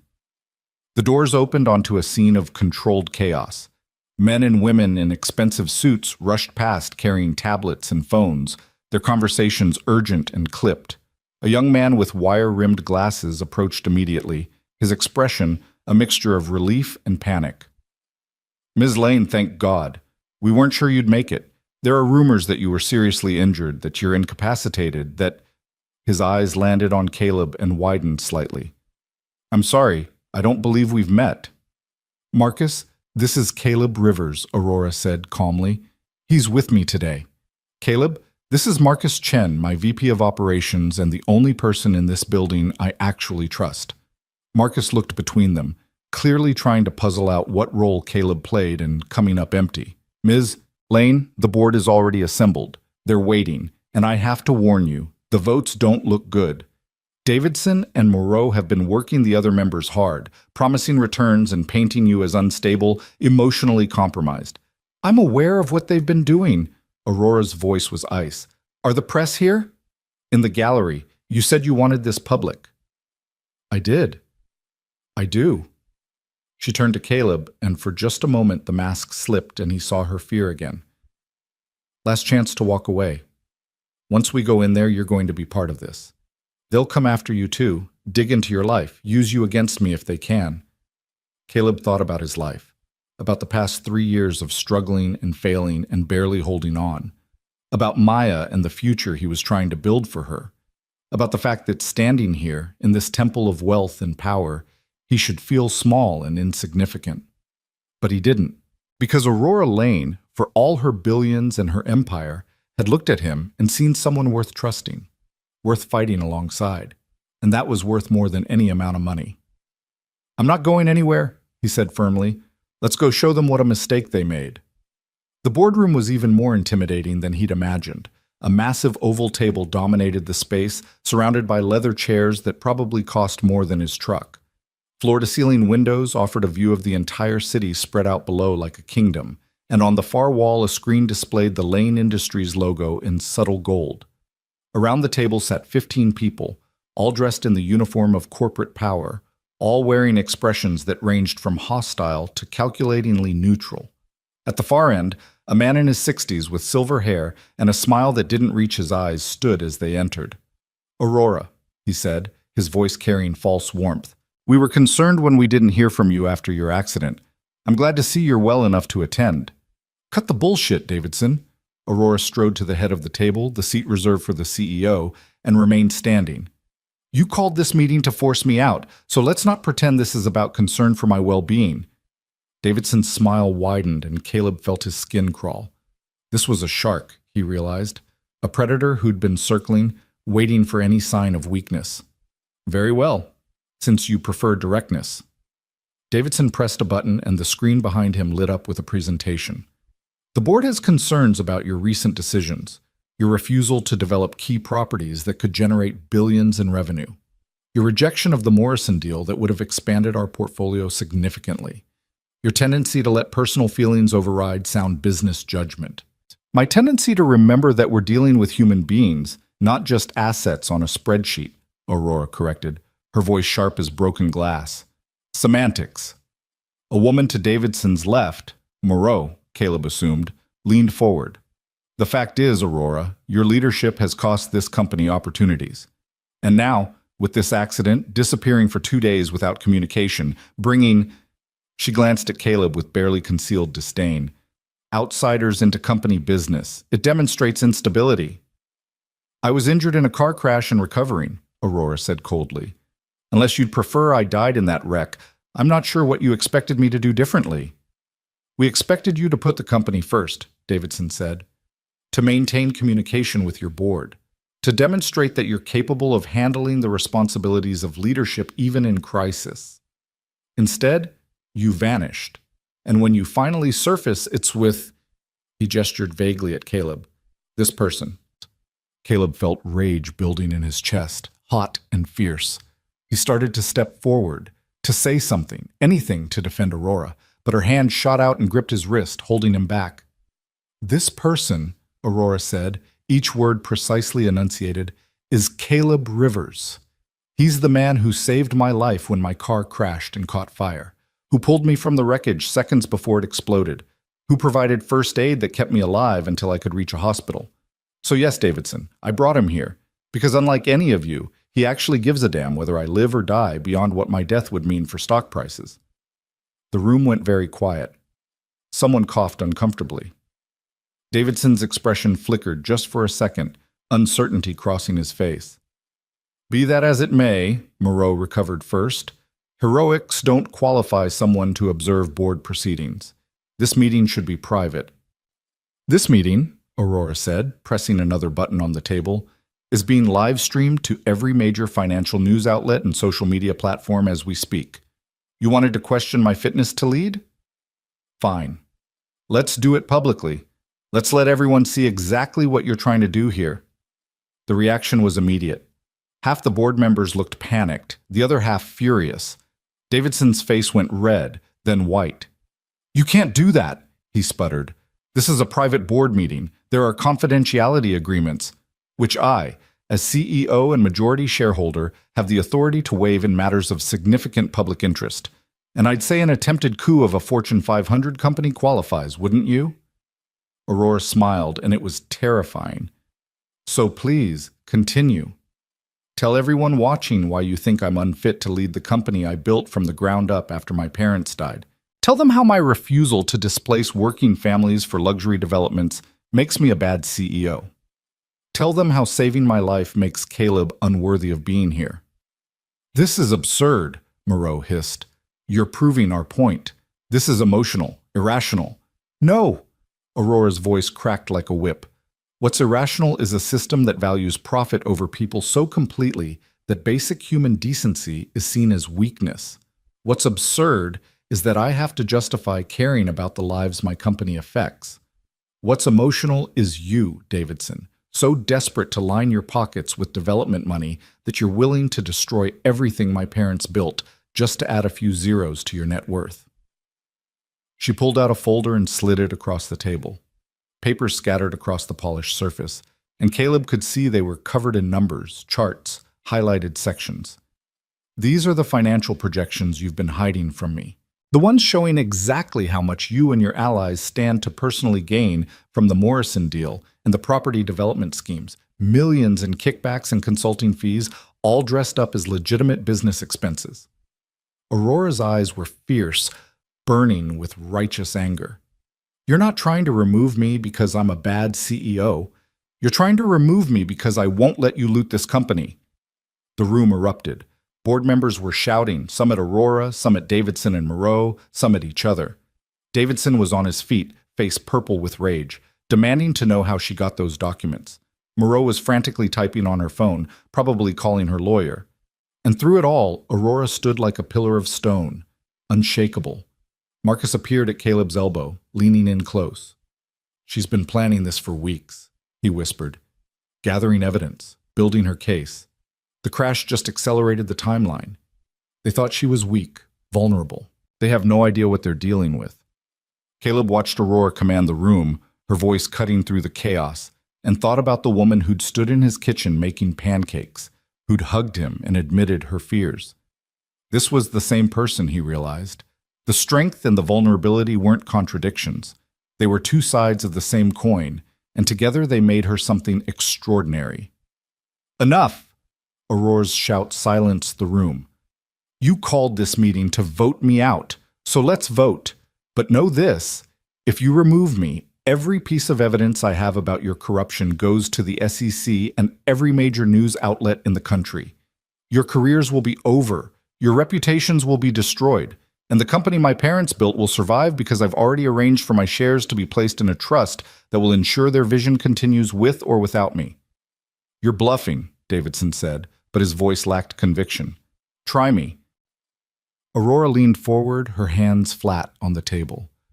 I have nothing left to lose. You took my parents. You've tried to take my company. You've painted me as unstable and emotional and weak, but I'm still standing, and I'm done playing by rules that were designed to let people like you exploit people like the families living in the properties you want to demolish. She straightened, and her eyes swept across every face in the room. So vote, right now, publicly, on camera, and let's see how many of you are willing to align yourselves with corruption when the whole world is watching. The silence that followed was deafening. Board members looked at each other, at the camera feeding their meeting to thousands of viewers, at the documents spread across the table proving Davidson and Moreau's schemes. The calculus was happening in real time, weighing loyalty against self-preservation, greed against consequence. Finally, one of the older board members, a woman named Chen, who Caleb vaguely remembered Aurora mentioning as a friend of her mother's, stood up. I move that this attempt to remove Aurora Lane as CEO be withdrawn, she said clearly. And I further move that we open an immediate investigation into the financial dealings outlined in these documents. I second that motion, another voice said, then another. The tide was turning. Caleb could see it in Davidson's eyes, the moment he realized he'd lost. The man who'd been so confident, so certain of his victory, was watching his carefully constructed coup collapse in real time. This isn't over, Davidson growled, grabbing his things. You may have won today, Aurora, but you've made enemies, powerful enemies. I've had powerful enemies since I was 23 years old and inherited this company, Aurora said calmly. What's a few more? Davidson and Moreau left, followed by two other board members who'd clearly been part of their scheme. The remaining board voted unanimously to retain Aurora as CEO and to launch a full investigation into the corruption she'd exposed. When it was finally over, when the live stream was ended and the remaining board members had filed out with expressions ranging from apologetic to relieved, Aurora finally allowed herself to collapse into her chair. The transformation was instantaneous, all the steel and fire draining out of her, leaving behind exhaustion and pain and the very human aftermath of surviving a battle. Caleb was at her side immediately, kneeling beside her chair. Hey, you okay? I think I'm going to throw up, she admitted, her voice shaking.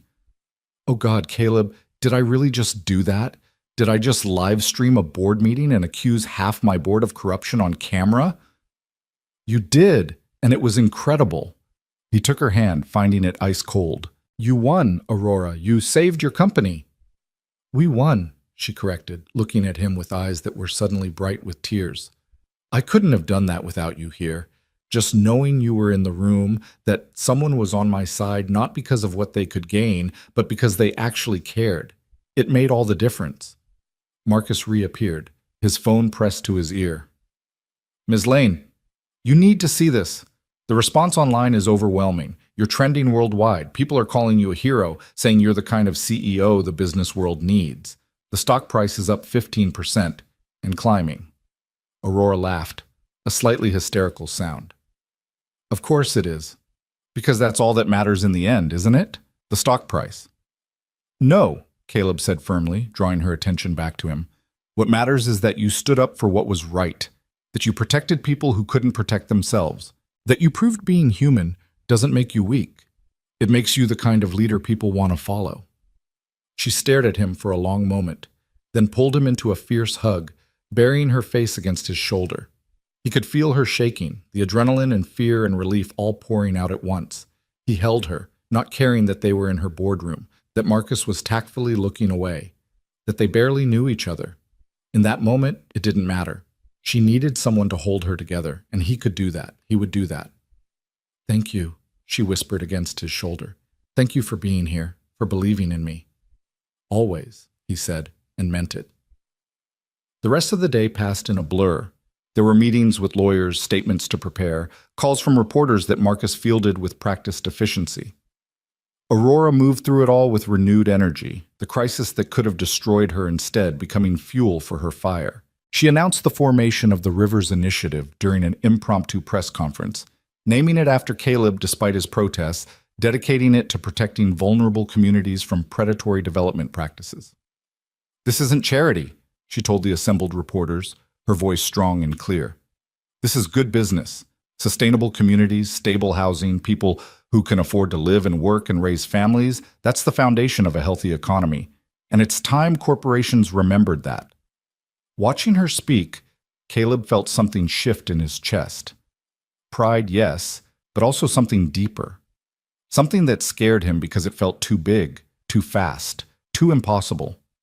This woman, with her billions and her empire and her fierce determination to make the world better, had crashed into his life and changed everything. She'd made him feel seen, valued, important. She'd taken his simple act of kindness and turned it into something that might actually change lives. They didn't leave the city until after 7, both of them exhausted and emotionally drained. The ride back was quiet, Aurora's head resting against the window, her hand somehow finding his in the space between their seats. "I need to tell you something," she said as they neared his town. "About the house." Caleb's stomach clenched. Here it comes, he thought, the other shoe dropping. "What about it?" "I meant what I said before, about not being involved in day-to-day property management, but I looked into your situation specifically after I found out." She turned to face him, her expression serious. "You're 3 months behind on rent because your hours were cut at 2 of your regular jobs, and Maya needed new school supplies and clothes. You've been skipping meals to make sure she has enough to eat. You're one emergency away from eviction." "I'm aware," Caleb said stiffly, hating that she knew, hating the pity he expected to see in her eyes. But there was no pity, just determination. "I'm transferring ownership of the house to you," Aurora said. "Free and clear. No mortgage, no rent, nothing. It's yours." Caleb jerked his hand away from hers. "Absolutely not." "Caleb, no. I told you I don't want your charity. I don't want to be your pet project or your guilty conscience or whatever this is." He could hear the anger in his voice, the fear beneath it. "I'll figure it out on my own. I always do." "This isn't charity," Aurora said, her voice rising to match his. "And it's not guilt. It's gratitude, yes, but it's also practical. You saved my life, which saved my company, which saved thousands of jobs and protected hundreds of families from displacement. The economic impact of what you did by pulling me from that car is worth tens of millions of dollars. So a house, one house, is actually a pretty reasonable compensation. You're trying to put a price on basic human decency. No, I'm trying to make sure that basic human decency doesn't bankrupt you." She took a breath, clearly trying to calm herself. "Caleb, please, let me do this. Not because you need saving, but because you deserve stability. Because Maya deserves a home that can't be taken away. Because I can do this, and it costs me almost nothing while it means everything to you." "And what do I owe you in return?" The question came out harsher than he intended. "What strings are attached to this gift?" Aurora looked at him like he'd slapped her. "Nothing. No strings. No expectations. Just, let me help you the way you helped me. Please." They stared at each other in the dim interior of the car, the lights of passing street lamps creating a strobe effect across their faces. Caleb wanted to refuse. His pride demanded it, but he thought about Maya, about the fear he lived with every day that they'd lose their home, that he'd fail to provide the one thing every child needed: security. "I need to think about it," he said finally, a compromise that satisfied no one. Aurora nodded slowly. "Okay, take all the time you need." The car pulled up to his house, and they both sat there for a moment, neither moving to get out.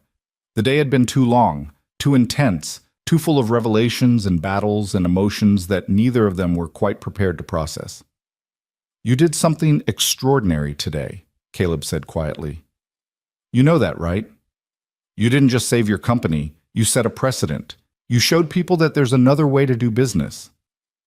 "I was terrified the entire time," Aurora admitted. When I stood up in that boardroom, I kept thinking about what you said this morning, about destroying them. And I realized I didn't want to destroy them. I wanted to be better than them, to prove that power doesn't have to corrupt, that success doesn't require sacrificing your humanity. I think you proved that today.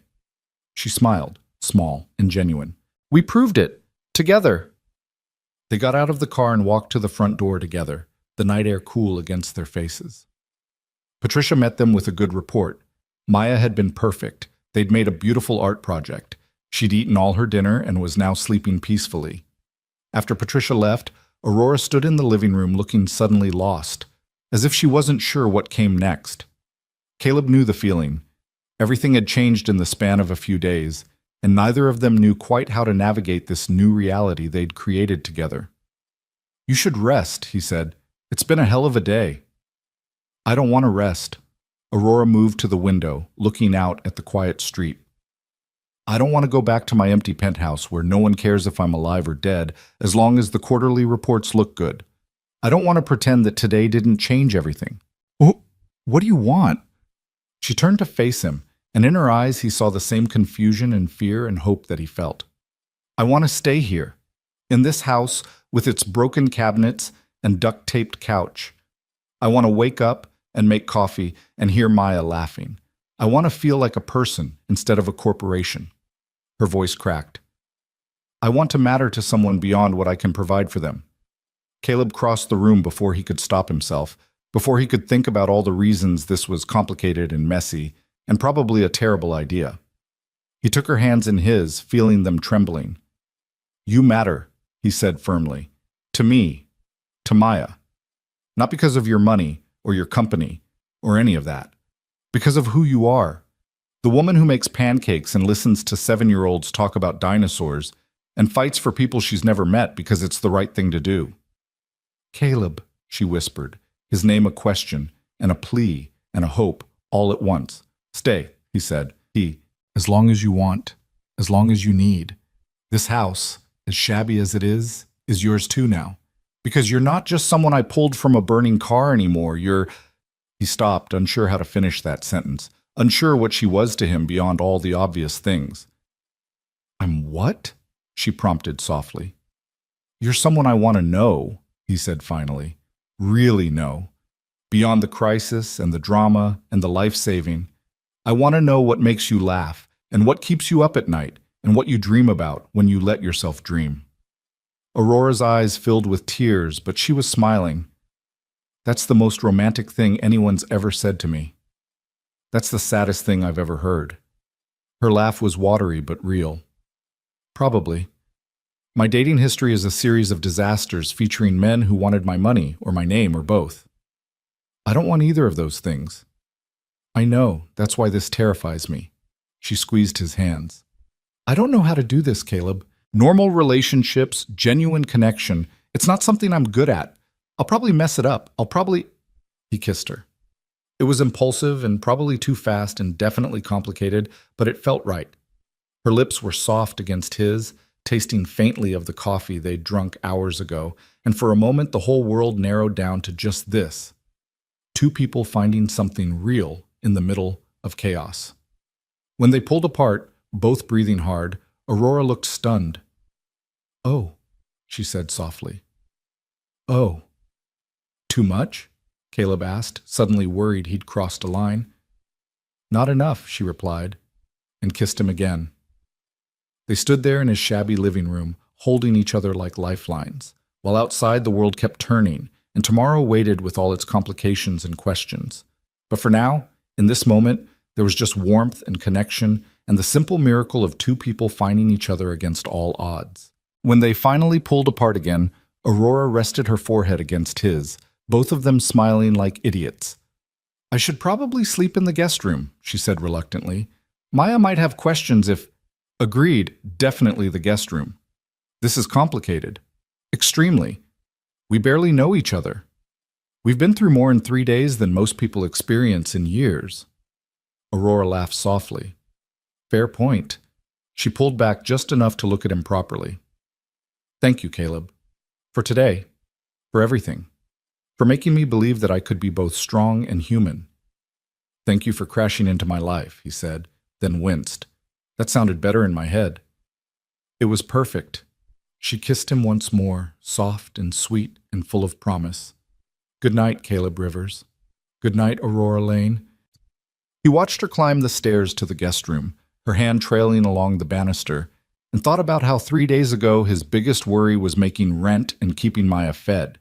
Now he was standing in his living room having kissed a billionaire CEO who'd told him he mattered, who'd made him feel like maybe, just maybe, his life could be about more than just surviving. Tomorrow would bring more complications. The media attention, the questions about their relationship, the reality of navigating a connection between two people from such vastly different worlds. But tonight, as he checked on Maya sleeping peacefully in her bed and then settled into his own, Caleb let himself hope. Hope that kindness could be rewarded. Hope that love could grow from the strangest beginnings. Hope that sometimes the universe really did give you exactly what you needed, even if it arrived in a burning car during the worst storm in a generation. Morning came with the sound of Maya's laughter drifting up from the kitchen, followed by Aurora's voice saying something that made his daughter giggle even harder. Caleb lay in bed for a moment, listening to the domestic symphony of his two favorite people in the world, bonding over what sounded like breakfast preparations, and felt his chest constrict with an emotion too big to name. When he finally made his way downstairs, still in his worn sleep pants and faded t-shirt, he found them both at the stove. Aurora was teaching Maya how to flip pancakes, her hands guiding his daughter's smaller ones on the spatula handle, both of them wearing matching expressions of concentration. Watch the bubbles, Aurora was saying. When they pop and don't fill back in, that's when you know it's ready to flip. See? I see it. Can I do it now? Go ahead. Quick flip of the wrist, just like perfect. Maya, that was perfect. They high-fived, and Caleb felt something in his heart crack open. Sarah should be here, he thought with a familiar pang of grief. She should be the one teaching Maya to cook, passing down recipes and kitchen wisdom. But life had taken that from both of them, and somehow, impossibly, this woman who'd crashed into their lives was filling a space he hadn't even realized was still so painfully empty. Daddy! Maya spotted him and waved the spatula, sending a small arc of batter across the counter. I'm making pancakes. Miss Aurora is teaching me. I can see that, baby. Those look amazing. He moved into the kitchen, accepting the coffee Aurora poured for him, their fingers brushing in the exchange. The touch sent electricity up his arm, and from the flush that crept up her neck, she felt it too.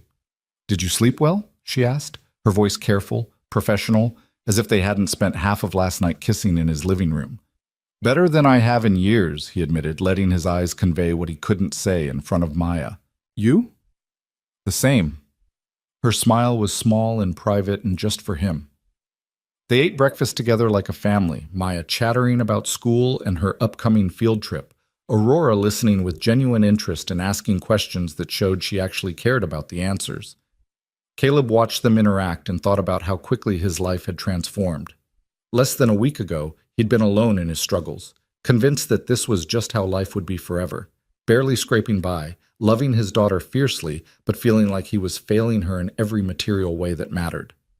Now there was this woman sitting at his table, wearing yesterday's expensive suit with her hair loose around her shoulders, laughing at his 7-year-old's jokes like she'd been part of their lives forever. It should have felt wrong, too fast, too improbable. Instead, it felt like the most natural thing in the world. The peaceful morning was shattered by a knock at the door, sharp and insistent. Caleb opened it to find a man in his 30s with perfectly styled hair and a camera crew behind him, microphones at the ready. Mr. Rivers, I'm Josh Hendricks from Channel 7 News. We'd love to get your perspective on your relationship with Aurora Lane in yesterday's dramatic board meeting. Can you comment on... Caleb closed the door in his face. Through the wood, he could hear the reporter still talking, the sound of more vehicles pulling up outside. They found us, Aurora said from behind him, her voice resigned. She'd moved Maya behind her protectively, one hand on his daughter's shoulder. I should have known they would. Your address was probably in some database I accessed, and once they connected you to me, there are more of them coming, Maya said, peering out the window. Daddy, why are all those people here? They want to talk to Miss Aurora, baby, about her work. Caleb moved to the window and cursed under his breath. There were at least 5 news vans now, reporters setting up on his lawn, neighbors coming out onto their porches to see what the commotion was about. His phone started buzzing incessantly, calls from numbers he didn't recognize, text messages from people he hadn't talked to in years, suddenly very interested in his life. "I'm sorry," Aurora said, and she sounded genuinely devastated. "Caleb, I'm so sorry. I should have thought about this, should have prepared you for... It's not your fault." He pulled the curtains closed, blocking out the circus on his lawn. "Though we should probably figure out a plan here. I need to get Maya to school, and I have jobs scheduled. I can handle this," Aurora said, already pulling out her phone. "I'll have my security team clear them out, get a perimeter established, and I'll make a statement, draw their attention away from you and Maya." "This is your house too," Caleb said, more sharply than he intended. "I'm not letting you face that alone." She looked up at him, surprise and something like gratitude flooding her features. "You don't have to..." "Yeah, I do." He turned to Maya, kneeling down to her level. "Hey, baby, how would you like to have an adventure today? Miss Patricia is going to come pick you up and take you to school, and maybe afterward you two can go to that ice cream place you like." "Because of all the people outside?" Maya asked, with a child's uncanny ability to cut through adult complications. "Yeah, because of all the people outside. They're going to want to talk to Daddy and Miss Aurora about grown-up stuff, and it'll be really boring for you." "Okay." Maya hugged him tight, then surprised them both by hugging Aurora too. "Don't let them be mean to you, Miss Aurora. You're nice, and they should know that." Aurora's eyes shimmered with unshed tears as she hugged Maya back. "Thank you, sweetie. That means more than you know." Patricia arrived through the back door. Apparently she'd parked in the alley to avoid the media circus, and spirited Maya away with promises of ice cream and a trip to the park. Once they were gone, Caleb and Aurora stood in the sudden quiet of the house, the muffled sound of reporters outside a constant reminder of the reality they now faced. "I can leave," Aurora said quietly. "Pack up my things, have my driver take me back to the city, let you go back to your normal life." "Is that what you want?" "No." The word came out fierce, certain. "But I don't want to destroy your life either. Those reporters out there, they're going to dig into everything. Your finances, your past, Sarah's death, every mistake you've ever made. They'll twist it, sensationalize it, turn you into a character in a story instead of a real person. They'll do that to you too. I'm used to it. You're not." She moved to the window, peeking out through a gap in the curtains. "This is my world, Caleb. The scrutiny, the invasion of privacy, the constant performance. I've lived with it for so long I forget how abnormal it is. But you and Maya, you deserve better than this." Caleb came up behind her, gently turning her away from the window. "What we deserve is to make our own choices, not have them dictated by reporters or what people think or fear of what might happen." He cupped her face in his hands, thumbs brushing across her cheekbones. "I'm not going to pretend this isn't complicated. It is. But I'm also not going to run away from something real just because it's difficult." "Something real," she repeated softly. "Is that what this is?" "You tell me. Does it feel real to you?" Aurora's hands came up to cover his, holding them against her face. "It feels like the first real thing I've had in my entire adult life. It terrifies me." "Good. I'd be worried if you weren't scared. I'm terrified." He smiled wryly. "But I've been scared every day for the past 3 years, and I've kept going. This is just a different kind of fear. The kind with reporters camped on your lawn and people judging every aspect of your relationship. The kind where something actually matters enough to fight for it." They stood there for a long moment, forehead to forehead, breathing each other's air, drawing strength from proximity. Then Aurora straightened, and Caleb could see the CEO returning, the steel spine reasserting itself. "Okay," she said, "then let's fight, but we do it smart. We control the narrative instead of letting them control it." What followed was a masterclass in media management. Aurora made calls, mobilizing her PR team, her lawyers, her security.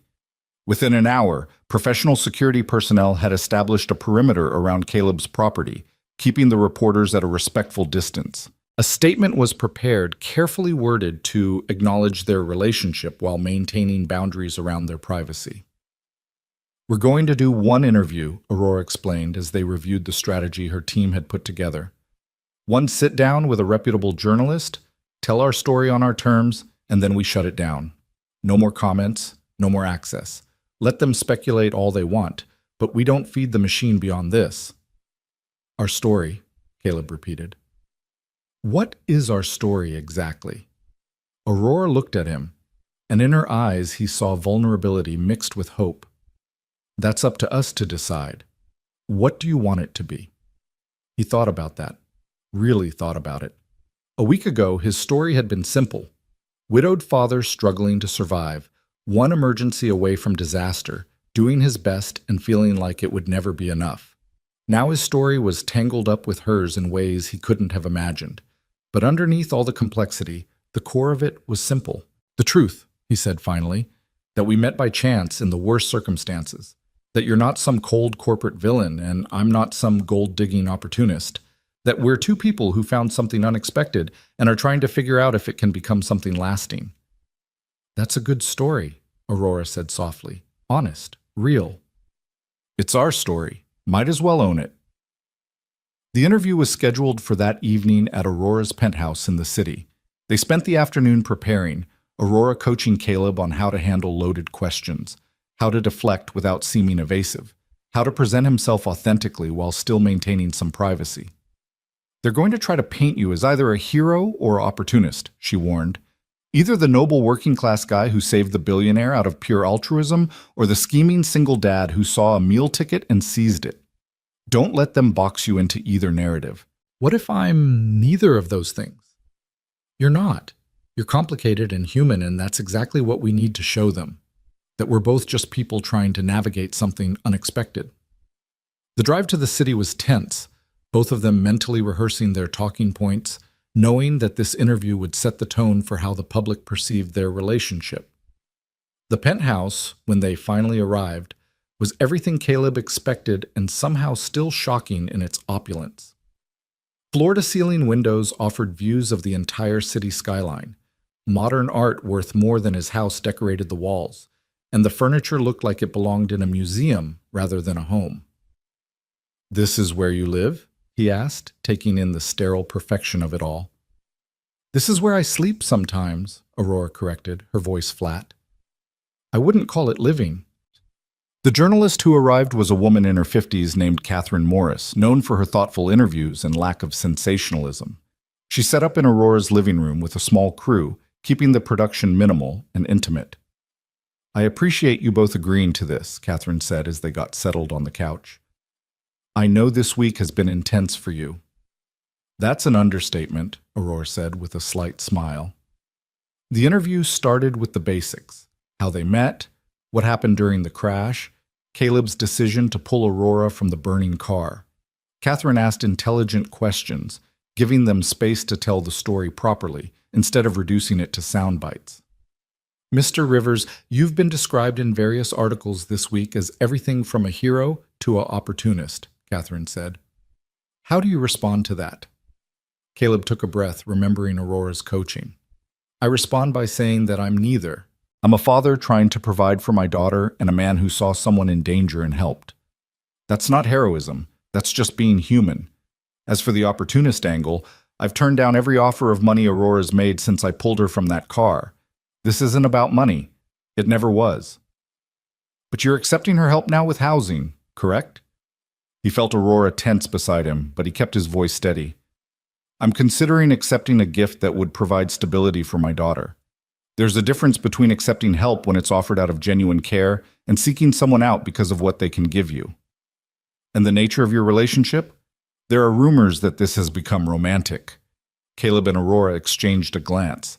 This was the moment they'd prepared for, the question that would define how the public saw them. "Yes," Aurora said simply. "It has. Though I'll be the first to admit that's complicated and unexpected, and we're still figuring out what that means." "You're from very different worlds," Catherine observed. "How do you navigate that?" "By remembering that those different worlds don't define who we are as people," Caleb said. "Aurora might be a billionaire CEO, but she's also someone who makes pancakes for my daughter and listens to 7-year-old stories about dinosaurs. I might be a handyman living paycheck to paycheck, but that doesn't mean I have less to offer in a relationship. What you offer, Aurora added, turning to look at him directly, is honesty, integrity, the kind of genuine human connection I haven't experienced in years. That's worth more than any amount of money. Catherine leaned forward, and for the first time her professional demeanor cracked slightly. Ms. Lane, you've built a reputation as a tough, sometimes ruthless CEO. But this week you've shown a different side, fighting for community protection, creating initiatives to help working families. What changed? Aurora was quiet for a moment, considering. Nothing changed. This is who I've always been, but I kept it hidden because in the business world, caring about people is often seen as weakness. Caleb reminded me that it's actually strength, that the ability to see people as more than assets or obstacles, to care about their stories and struggles, that's not a liability. It's what makes us human. The interview continued for another hour, covering everything from the board meeting drama to their plans for the Rivers Initiative to how they envisioned their future together. Through it all, Caleb felt the weight of public scrutiny, the awareness that millions of people would watch this and form opinions about their lives, their choices, their worthiness of happiness. When it was finally over and Catherine and her crew had packed up and left, Caleb and Aurora stood at the floor-to-ceiling windows, looking out at the city lights spreading to the horizon like a constellation fallen to earth. "How do you think that went?" he asked. "Honestly, I think we did well. You were natural, authentic. That moment when you talked about what I offer," her voice caught slightly, "that was the most genuine thing I've heard in any interview ever." It was true. All of it. Aurora turned to face him, and in the dim light of the penthouse, she looked younger, more vulnerable than he'd ever seen her. "I need to ask you something, and I need you to be completely honest with me." "Okay. Are you sure about this? About us? Because once that interview airs, there's no going back. Your life will never be private again. People will have opinions about every choice you make, every interaction we have. Maya will grow up with people knowing who she is because of her connection to me. Is that really what you want?" Caleb moved closer, taking her hands in his.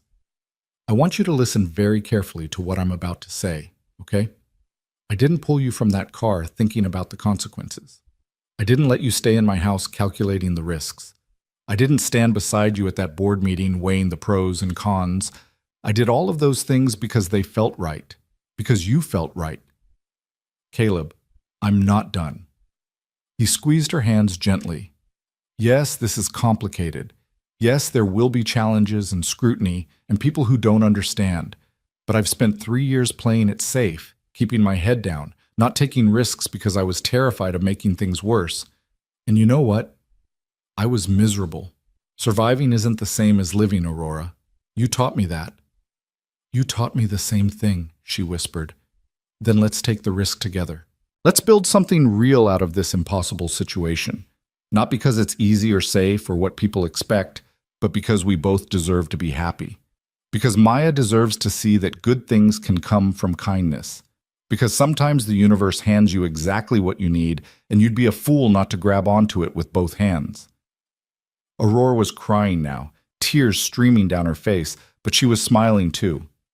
"When did you become such a romantic?" "About a week ago, when a woman crashed into my life and reminded me that I'm more than my struggles." She kissed him then, deep and fierce and full of promise.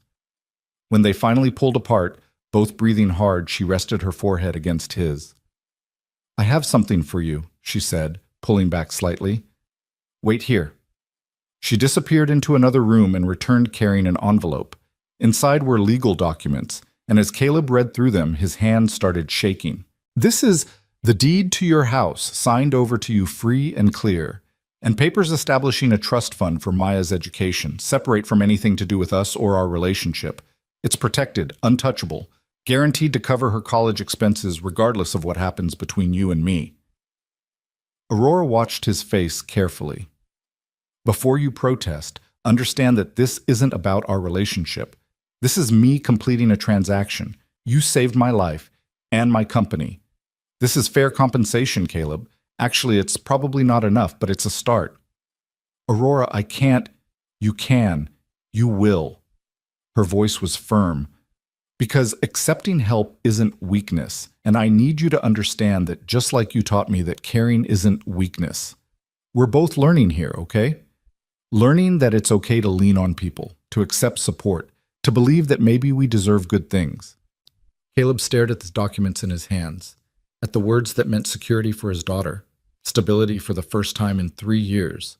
He thought about his pride, about his refusal to accept charity, about all the reasons he should push this away. Then he thought about Maya, about the field trips she'd miss and the opportunities she wouldn't have because he was too stubborn to accept help. He thought about Aurora's face when she'd said that accepting help wasn't weakness. He thought about building a life based on partnership instead of pride. "Okay," he said quietly. "Okay. Thank you." Aurora's smile was radiant. "Thank you for letting me do this. You have no idea how good it feels to use my resources for something that actually matters." They spent the rest of the evening talking, really talking, about their hopes and fears and what they wanted their future to look like. Aurora admitted her terror of losing herself in a relationship, of becoming just someone's girlfriend instead of her own person. Caleb confessed his guilt about moving on from Sarah, about whether he was betraying her memory by falling for someone else. "She'd want you to be happy," Aurora said gently. "From everything you've told me about her, Sarah sounds like someone who loved you and Maya too much to want you to be alone forever." "Logically, I know that, but the heart doesn't always follow logic." "No," Aurora agreed. "It really doesn't." As the night grew late, Caleb called Patricia to check on Maya and learned she was already asleep, content and safe. They decided to stay at the penthouse for the night rather than face the media circus that was probably still camped outside his house. Aurora gave him the guest room, and they said goodnight with a kiss that promised more, but respected the need to take things slow, to build something solid instead of rushing into intensity driven by crisis and emotion. Lying in a bed that probably cost more than every piece of furniture he owned combined, Caleb thought about how dramatically his life had changed. A week ago, he'd been invisible, just another struggling single parent that society had decided wasn't worth noticing. Now he was dating a billionaire CEO, about to become a homeowner, and had his daughter's entire future secured. It should have felt surreal, like a fairy tale that would evaporate in the harsh light of morning. Instead, it felt like coming home. Like all the struggles and pain and barely surviving had been leading him exactly here, to this moment, to this woman, to this chance at building something beautiful from the ashes of tragedy. The next morning, they returned to his house to find the media presence had actually intensified. The interview had aired overnight and apparently struck a chord with viewers. People were calling them a modern fairy tale, praising their honesty, debating whether their relationship could survive the class differences and public scrutiny. "At least they're mostly positive," Aurora observed, scrolling through her phone as they sat in the car, still parked down the street to avoid the cameras. "Mostly?" Caleb leaned over to look at her screen. "What's the negative say?" "The usual. That I'm slumming, that you're using me, that we're both naive to think this can work." She shrugged, but he could see the words hurt. "There are also some lovely messages suggesting I'm betraying my class by dating a working-class man, as if there are literal rules about who I'm allowed to fall for." "Fall for?" Caleb caught the phrase, his heart beating faster. "Is that what this is? Falling?" Aurora looked at him directly, her gray-green eyes serious. "I think I started falling the moment you handed me that coffee in your kitchen and told me I looked like I needed it more than you did. What about you?" He thought about the past week, about every small moment that had added up to this overwhelming feeling in his chest. "I think I started falling when you insisted on making Maya breakfast despite being injured and exhausted, when you proved that money and power hadn't made you forget how to be human." They sat there in his ancient pickup truck, parked on a street in his working-class neighborhood, both of them grinning like idiots while reporters and cameras waited just up the road. "We're doing this," Aurora said, and it wasn't a question. "We're doing this," Caleb confirmed. They drove up to the house together, and this time, instead of hiding from the cameras, they walked hand in hand to the front door. Let them see, Caleb thought. Let them take their pictures and write their stories and form their opinions. At the end of the day, what mattered was that he and Aurora knew the truth about themselves and each other. Inside, Maya was home from school, doing homework at the kitchen table under Patricia's supervision. She looked up when they entered, and her face split into a huge smile. "Daddy! Miss Aurora! I saw you on TV. Everyone at school was talking about it." "Oh yeah?" Caleb knelt down beside her chair. "What were they saying?" "That you saved Miss Aurora's life and now you're boyfriend and girlfriend, and it's like a movie." Maya looked between them with a 7-year-old's blunt assessment. "Are you boyfriend and girlfriend?" Caleb glanced at Aurora, who was trying not to laugh. "Would that be okay with you if we were?" Maya considered this seriously. "Will Miss Aurora still make pancakes?" "Absolutely," Aurora said, settling into the chair beside Maya. "In fact, I was thinking we could make them together every Sunday, if that's okay with your dad." "That sounds perfect," Caleb said, his throat tight with emotion. "Then it's okay," Maya decided, returning to her homework as if she hadn't just given her blessing to a relationship that would change all their lives. "Can we have pancakes tomorrow even though it's not Sunday?" "Sure, baby. We can have pancakes whenever you want." That evening, after Maya was in bed and Patricia had gone home, Caleb and Aurora sat on the duct-taped couch and planned their future. Not in grand, sweeping terms, but in the small, practical details that actually mattered. Aurora would split her time between the city and his house, working remotely when she could. Caleb would continue his handyman business, but also take on a consulting role with the Rivers Initiative, using his perspective to help shape programs that actually served the communities they were trying to help. "I want to do this right," Aurora said, her head resting on his shoulder. "Not rush into living together or making grand gestures, but actually build something sustainable. Get to know each other without the crisis and drama pushing us together." "Agreed. Though I have to say, the crisis and drama made for one hell of an introduction." She laughed, the sound warm and genuine. "That it did. But I want our relationship to be about more than just the dramatic beginning. I want boring Sunday mornings and stupid arguments about whose turn it is to do dishes and all the mundane, beautiful things that make a life together." "Boring sounds perfect," Caleb said, kissing the top of her head. "Though knowing us, boring will probably include the occasional media circus and corporate drama." "Probably," she admitted, "but we'll face it together." Together. The words settled over them like a promise, like hope made tangible. Outside, the reporters were finally packing up, the story moving on to the next crisis, the next scandal. But inside this small house, with its peeling wallpaper and crooked cabinets, two people who'd found each other in the worst circumstances were building something that might just last. 6 months passed like water flowing around stones, reshaping the landscape of their lives in ways both subtle and profound. The media frenzy eventually died down to occasional flare-ups when Aurora made a major business decision, or when someone spotted them together at Maya's school events. They learned to navigate the attention, to protect their private moments while accepting that some level of public interest was simply the price of Aurora's position and their unconventional love story. The house, Caleb's house, legally now, though he still sometimes forgot that it was truly his, underwent gradual transformation. Not the kind of renovation that would have erased its character, but thoughtful improvements that made it more livable.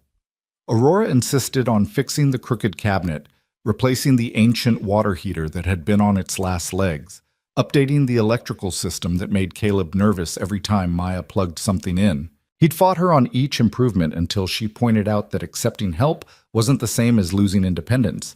That partnership meant letting someone care about your comfort and safety.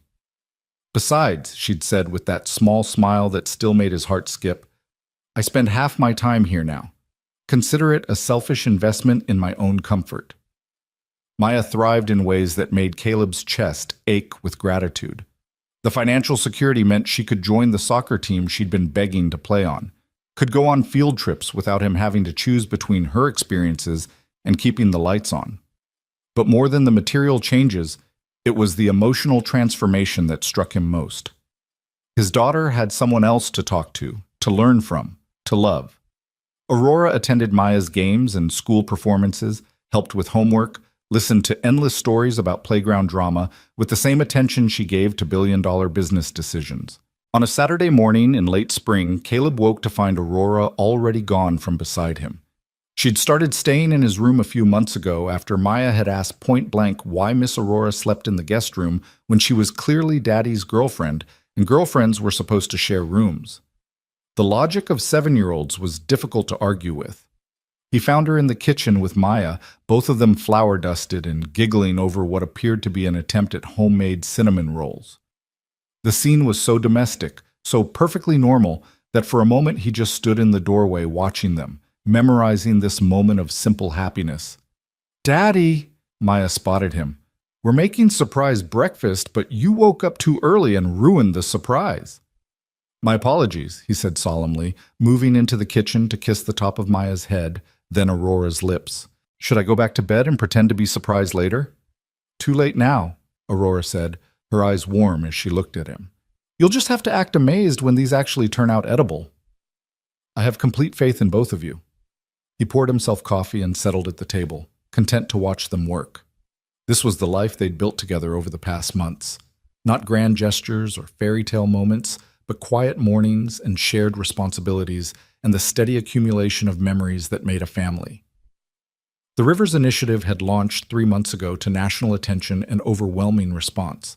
What had started as Aurora's impulse to honor Caleb's kindness had evolved into a comprehensive program supporting single parents across the country. They provided emergency financial assistance, job training, childcare resources, and most importantly, treated recipients with dignity instead of judgment. Caleb had taken on a larger role than either of them initially planned, becoming the public face of the program alongside Aurora, sharing his story to help other parents feel less alone in their struggles. "I got an email this morning," Aurora said as she slid the cinnamon rolls into the oven, "from a woman in Ohio, single mother of 3, working 2 jobs, about to lose her apartment. The initiative got her caught up on rent and connected her with job training for a position that pays twice what she was making. She said," Aurora's voice caught slightly, "she said we saved her life without ever meeting her." Caleb stood and pulled her into his arms, feeling her shake slightly with emotion. This was the side of Aurora the public rarely saw, the woman who read every letter, who cried over success stories, who lost sleep worrying about the people they couldn't help. The billionaire CEO who'd never forgotten what it felt like to be powerless. "You did save her," he said quietly. "You're saving hundreds of people, thousands probably, by the time this really gets going." "We're saving them," she corrected, pulling back to look at him. "This only works because you helped me understand what people actually need. Not charity that makes them feel small, but support that respects their dignity." "Are you guys going to be mushy all morning?" Maya asked from the table where she was now drawing on construction paper. "Because it's kind of gross." They both laughed, the moment broken but not lost. These were the pieces their life was built from. Big emotions and small interruptions, world-changing work and burnt cinnamon rolls, love expressed in quiet moments, and silly complaints from a child who was learning what healthy relationships looked like. Later that afternoon, after the cinnamon rolls had been devoured despite being slightly underdone in the middle, Aurora received a call that made her face go pale. She stepped out onto the back porch to take it, and through the window Caleb could see her pacing, one hand pressed to her forehead in the gesture he'd learned meant she was stressed or worried or both. When she came back inside, her expression was carefully neutral in that way that meant she was working hard to hold herself together.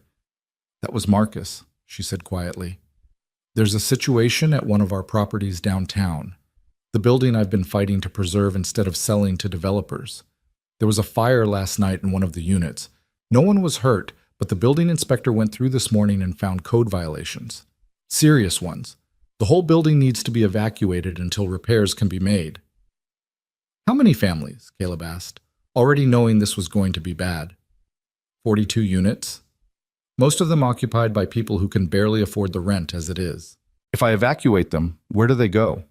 The shelters are full, temporary housing is expensive, and even if I cover those costs, we're talking about displacing them for months while repairs are made."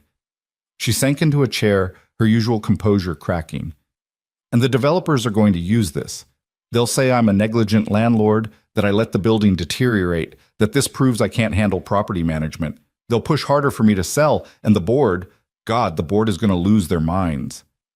Maya, sensing the adult conversation was serious, had taken herself to her room to play.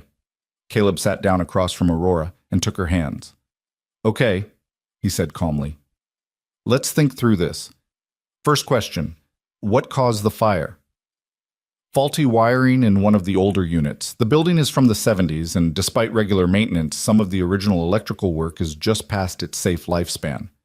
So not neglect, age and infrastructure issues that affect thousands of older buildings across the country. That's not how the media will spin it. Probably not, Caleb agreed.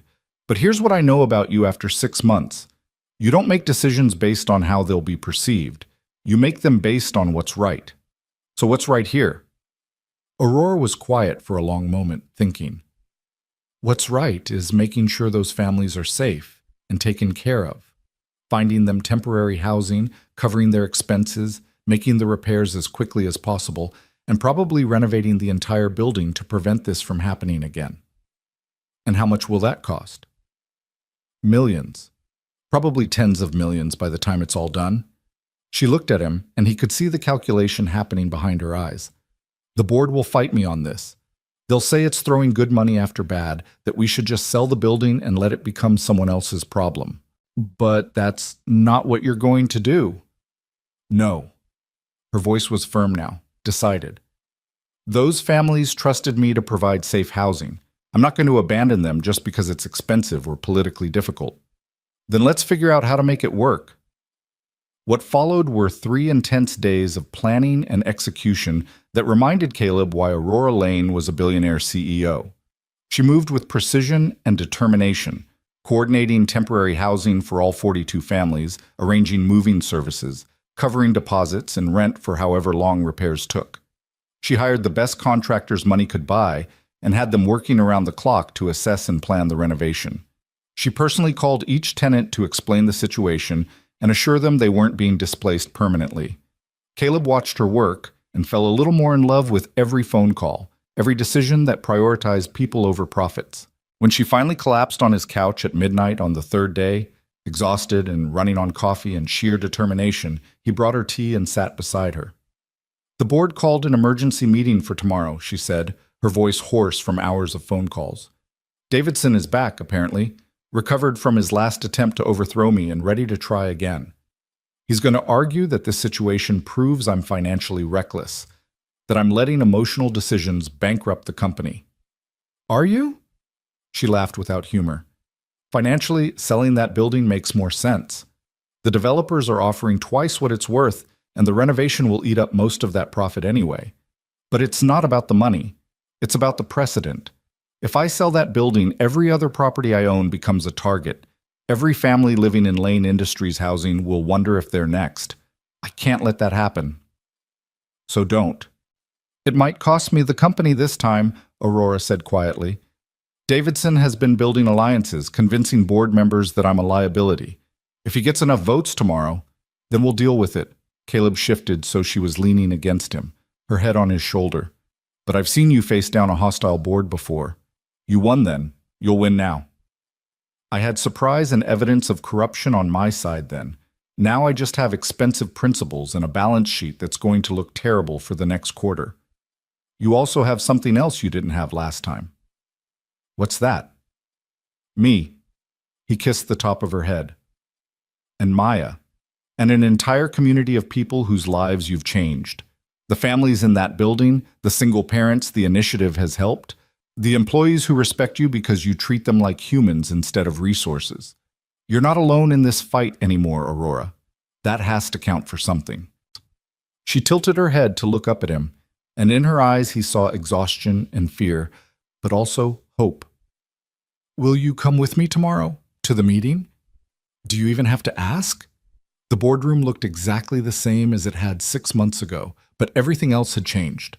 Caleb walked in beside Aurora with his head high, no longer intimidated by the wealth and power concentrated in this space. He'd learned that money didn't make people better, or smarter, or more worthy of respect. It just made them richer. Davidson was already seated at the far end of the table, looking smug and confident. Several board members Caleb recognized from the last meeting were clustered around him, clearly part of his coalition.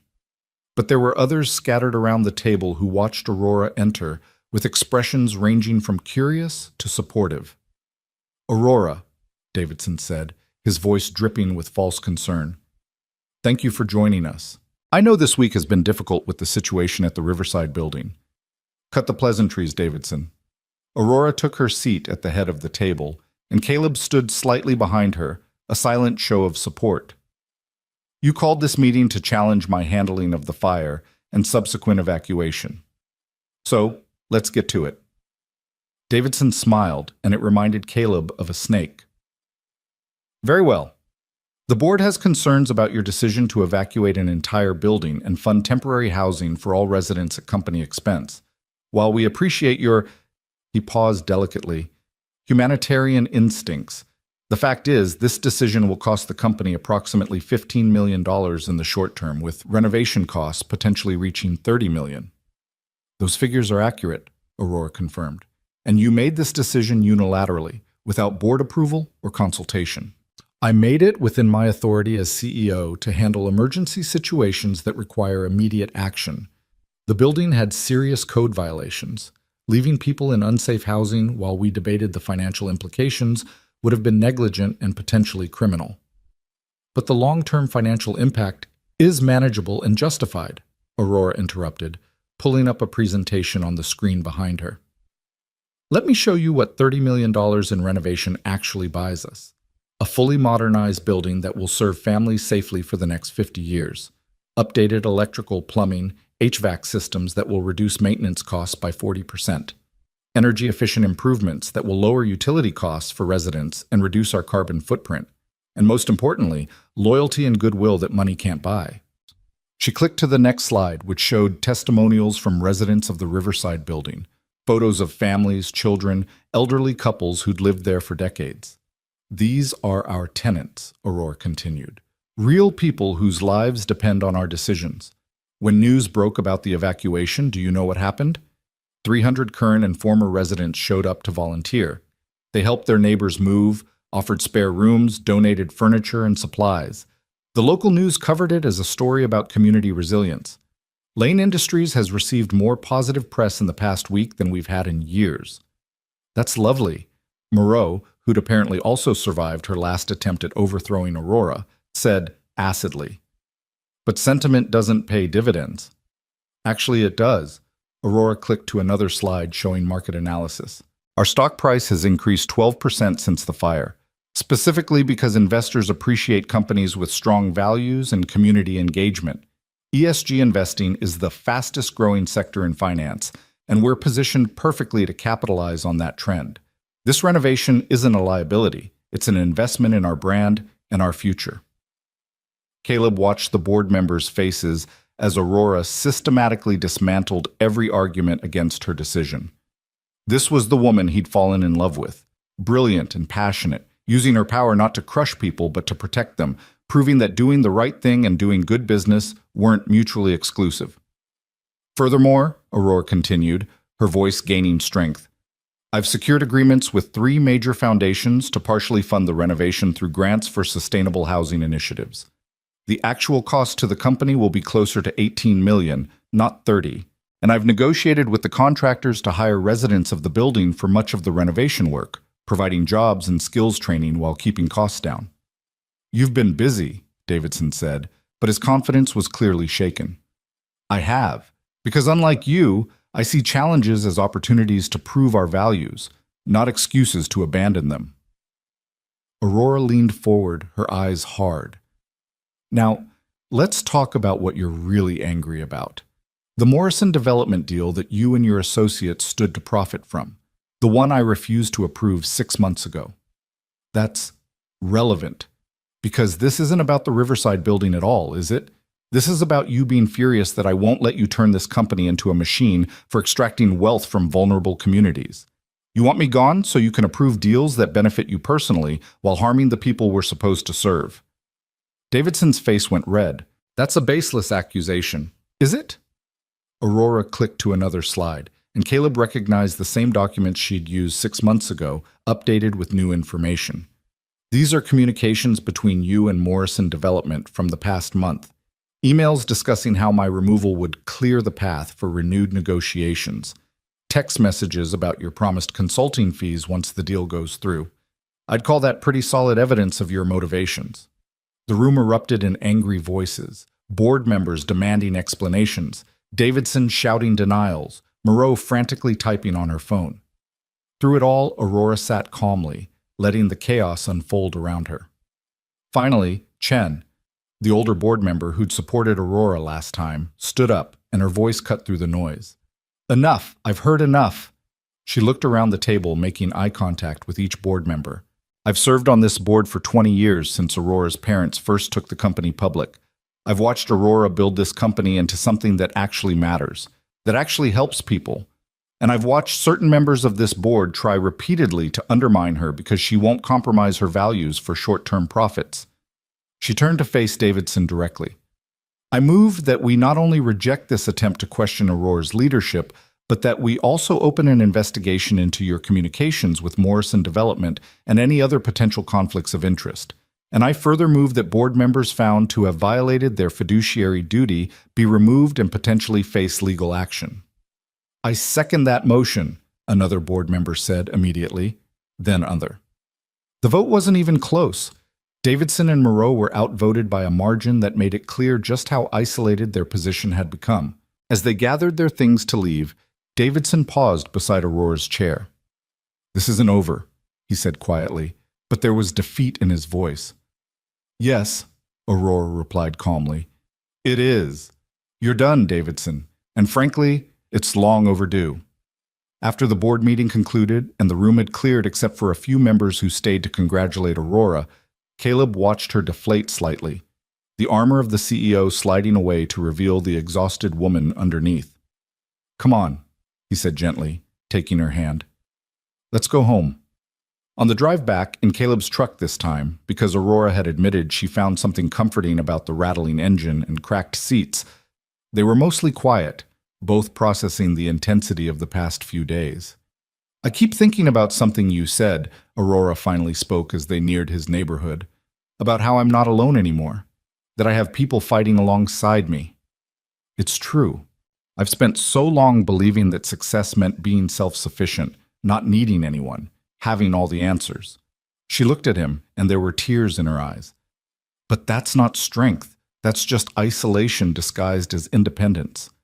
"Took me a while to learn that too," Caleb admitted. "Spent 3 years after Sarah died refusing help, convinced that accepting support meant I was failing as a father. Turned out I was failing Maya more by trying to do everything alone." "How did you finally accept it? The help? The support?"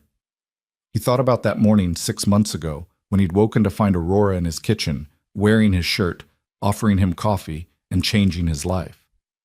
"I met someone who made me realize that letting people care about you isn't weakness. It's trust. And trust is maybe the strongest thing there is." Aurora was quiet for a moment, then said something that made his heart stop. "I love you, Caleb Rivers. I'm in love with you. Completely, terrifyingly in love with you." He pulled the truck over to the side of the road, not caring that they were 2 blocks from home, needing to look at her properly for this moment. "Aurora Lane, I have been in love with you since the morning you taught my daughter to flip pancakes and made her laugh like Sarah used to. Maybe even before that. Maybe since the moment you looked at me in that boardroom and asked me to believe in you." They kissed there in his ancient pickup truck, parked on a suburban street while the sun set behind them. And it felt like every kiss and every love story, but also completely unique, completely theirs. When they finally pulled apart, both of them were crying and laughing at the same time. "So what do we do now?" Aurora asked. "Now we go home to Maya and tell her she's going to have to put up with us being even more mushy than usual. She's going to hate that. Probably, but she'll get over it." They did exactly that, walking into the house hand in hand to find Maya in the living room with Patricia, both of them working on a puzzle. Maya looked up and immediately wrinkled her nose. "You guys look all weird and sappy. Did something happen?" "We told each other we love each other," Caleb said, because he'd learned from his daughter that sometimes directness was the best approach. Maya considered this seriously. "Were you supposed to say that before or after you became boyfriend and girlfriend? I can't remember from the movies." "Usually before," Aurora said, trying not to laugh. "But we did things a little backward." "That's okay. You guys do everything backward." Maya returned to her puzzle as if they hadn't just declared life-changing emotions. Can we still have tacos for dinner like you promised? Absolutely, Caleb said, sharing an amused look with Aurora over his daughter's head. Tacos and uncomfortable mushiness. The perfect evening. Months continued to pass, each one bringing new challenges and triumphs. The Riverside building renovation was completed ahead of schedule and under budget, and every single tenant moved back in with the added bonus of modernized apartments they could still afford. The story became a case study in ethical business practices, and Aurora was invited to speak at conferences about sustainable community development. The Rivers Initiative expanded to 12 states, helping thousands of single parents stabilize their lives and plan for better futures. Caleb found himself traveling with Aurora sometimes, sharing his story at events, helping shape programs, learning that his experiences had value beyond just surviving them. Maya turned 8 and declared she wanted to be an engineer like her daddy used to be and a CEO like Miss Aurora because she didn't see why she had to choose. She thrived in school, made friends easily, and occasionally complained about how embarrassing it was that her dad's girlfriend was famous. But it was clear she loved Aurora fiercely and completely. On a Saturday morning in early fall, almost exactly a year after the storm that had changed everything, Caleb woke to find Aurora already awake beside him, propped up on one elbow and watching him with an expression he couldn't quite read. "This is creepy," he mumbled, still half asleep. "Watching people sleep is creepy." "I was thinking," she said, ignoring his complaint. "Dangerous. About how much my life has changed in the past year, about how I used to live in that sterile penthouse and go days without having a real conversation with anyone, about how I measured success in dollars and stock prices and never thought about what I was actually building." Caleb was more awake now, sensing this was important. "And what do you think about it now?" "That I was living a half-life, going through the motions of existence but not actually experiencing anything real. Then a storm came and a stranger pulled me from a burning car and showed me what it means to actually live." She traced her finger along his jaw. "You saved my life twice, Caleb. Once from the fire and once from the emptiness. Aurora, I'm not done." She took a breath, and he noticed for the first time that her hand was shaking slightly. "I've been thinking about what I want my future to look like, and I realize that every version of it I can imagine has you and Maya in it, permanently, not just girlfriend visiting boyfriend, but family, real, messy, complicated family." His heart was pounding now. "What are you saying?" "I'm saying—" She reached into the nightstand and pulled out a small box, and Caleb's breath caught in his throat. "I'm saying that I want to marry you. I want to adopt Maya if you'll let me.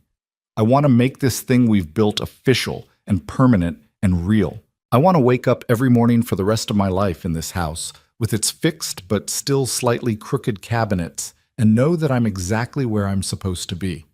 She opened the box to reveal a simple gold band, elegant in its lack of pretension. "It's titanium," she explained. "I remembered you saying that titanium is what you used for your toughest repairs because it's strong and doesn't break under pressure. Like us. Like what we've built together." Caleb was crying now, not even trying to hide it. "You're proposing to me." "I am. And before you protest that you're supposed to be the one doing the proposing because of gender roles or tradition or whatever, let me remind you that we've never done anything the traditional way, and I'm not starting now." He laughed through his tears, taking the box from her hands and looking at the ring that symbolized everything they'd become to each other. "Aurora Lane, you are the most incredible, frustrating, brilliant, stubborn woman I've ever met. You came into my life during the worst storm I'd seen in years, and somehow became the best thing that ever happened to me after Maya. So yes, I'll marry you. Yes, I want Maya to have you as a mother. Yes to all of it." She kissed him then, and they were both crying and laughing, the ring box falling forgotten onto the bed as they held each other and let the weight of this promise settle over them. This wasn't a fairy tale. It was better. It was real and earned and built on a foundation of mutual respect and genuine love. "Can I put it on you?" Aurora asked when they finally pulled apart, both of them grinning like fools. "Absolutely." She slid the ring onto his finger, and it fit perfectly, like it had been made specifically for him, which it probably had been, knowing Aurora's attention to detail. "We should tell Maya," Caleb said. "Should we? Or should we wait until a better time? A knock on the door interrupted her, and Maya's voice called out, "Are you guys done being mushy? Patricia wants to know if you want breakfast." They looked at each other and burst out laughing. "Come in, baby," Caleb called.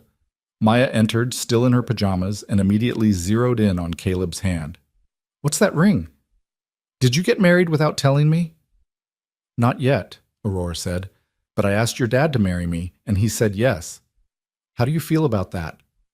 Maya was quiet for a long moment, her face serious as she processed this information. Then she launched herself onto the bed between them, wrapping her arms around both of them at once. "Does this mean Miss Aurora will be my mom?" she asked into the tangle of their embrace. "If you want me to be," Aurora said carefully.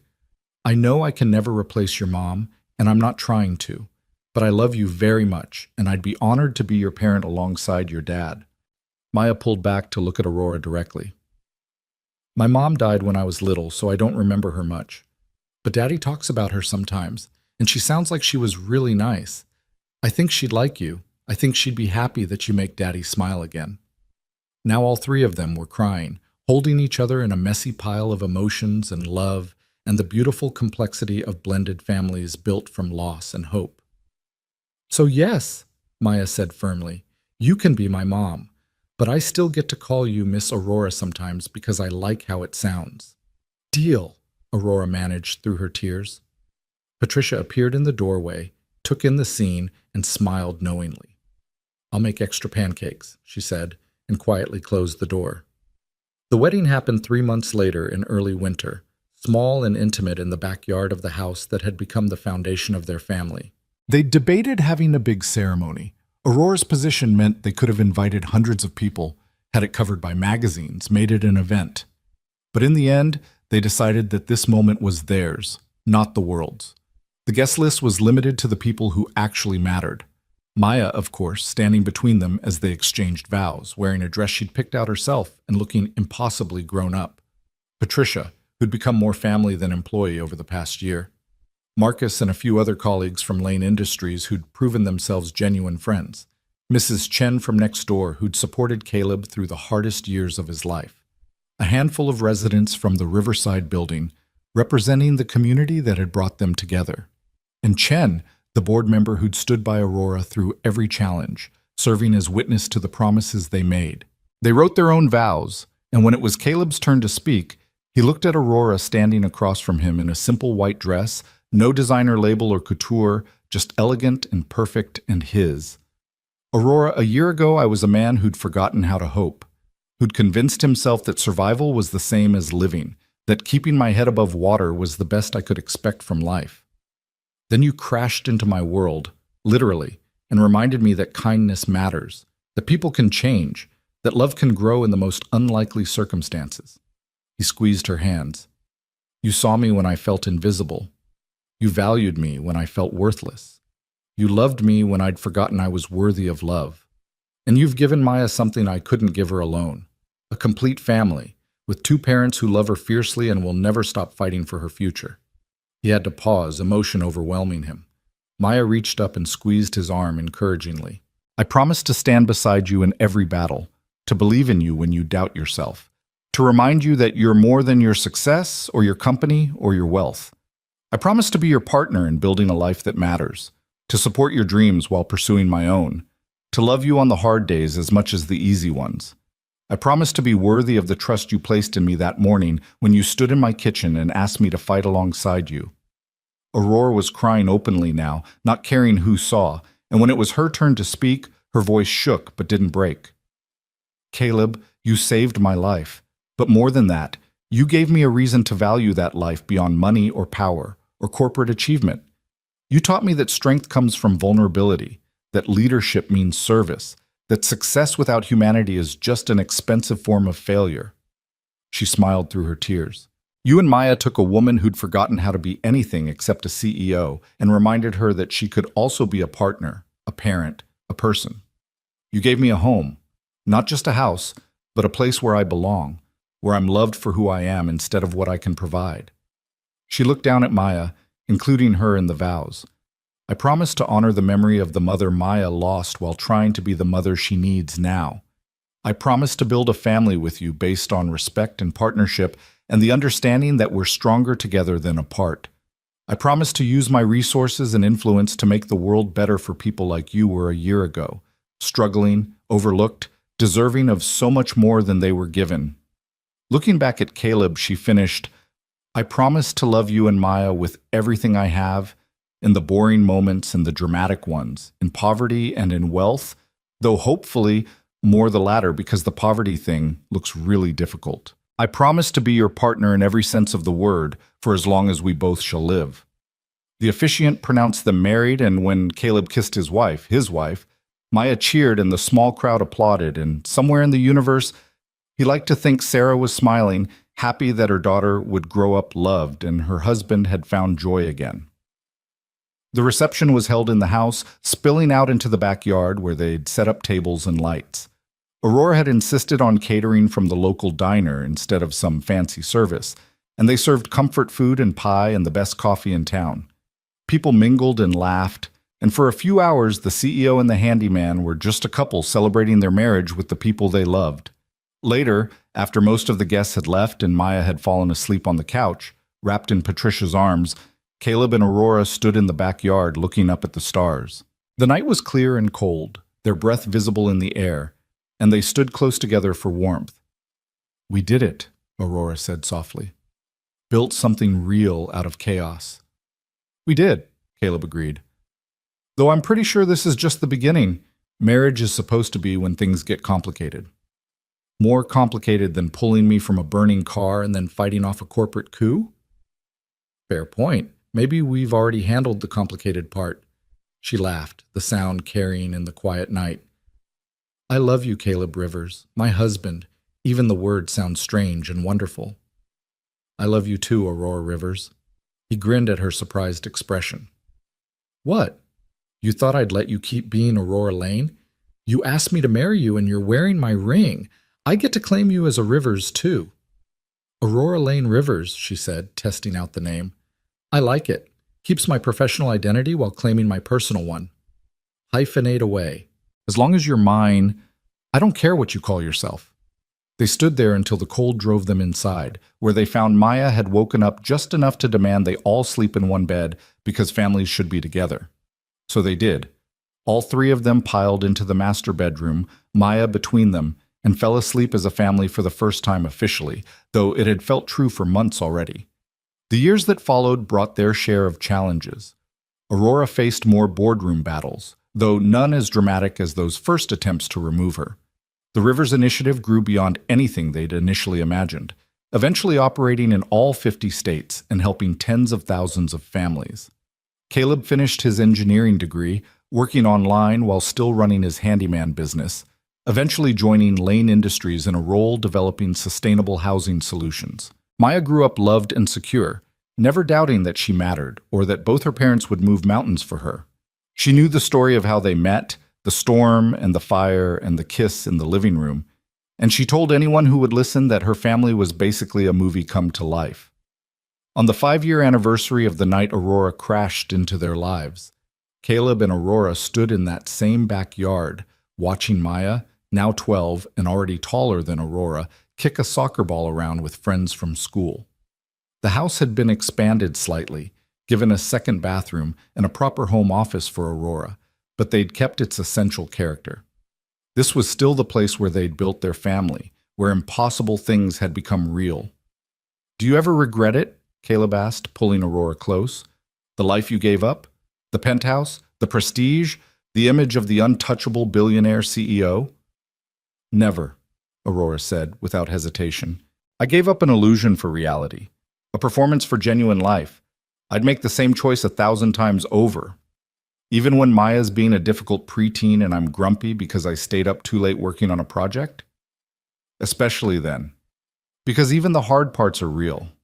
Even the boring, frustrating, ordinary moments matter because they're ours. We built this together, Caleb. From nothing, from wreckage, we built something that's going to last. She was right, he thought, watching his daughter laugh with her friends while his wife, his brilliant, complicated, wonderful wife, leaned against his shoulder. They'd taken the worst night either of them could have imagined and turned it into the beginning of the best life they could have hoped for. Sometimes kindness saves a life. Sometimes it builds a family. Sometimes it starts with a stranger in a storm, a burning car, and a decision to help without expecting anything in return. But it always, always matters.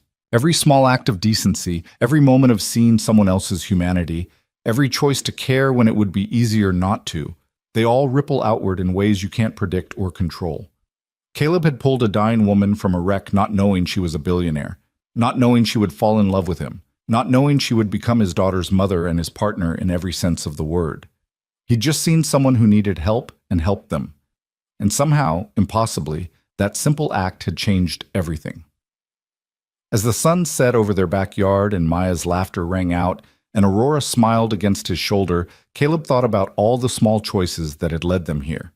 His decision to drive through the storm, Aurora's refusal to compromise her values, their mutual willingness to trust when trust seemed impossible, Maya's open heart that had room for a new mother without forgetting the first. This was the life they'd built together, imperfect, complicated, absolutely real. Not a fairy tale, but something better. A genuine partnership between two people who'd learned that strength and vulnerability weren't opposites, that power meant nothing without purpose, that love could grow from the strangest beginnings and become the foundation for everything that mattered. And it had all started with a storm, a fire, and a man who'd simply refused to let death win. Not today, he'd said. You don't get to die today. He'd been talking to Aurora then, but in saving her, he'd also saved himself. They'd saved each other, really. And that, Caleb thought as he held his wife close while their daughter played in the twilight, was the truest kind of love story there was.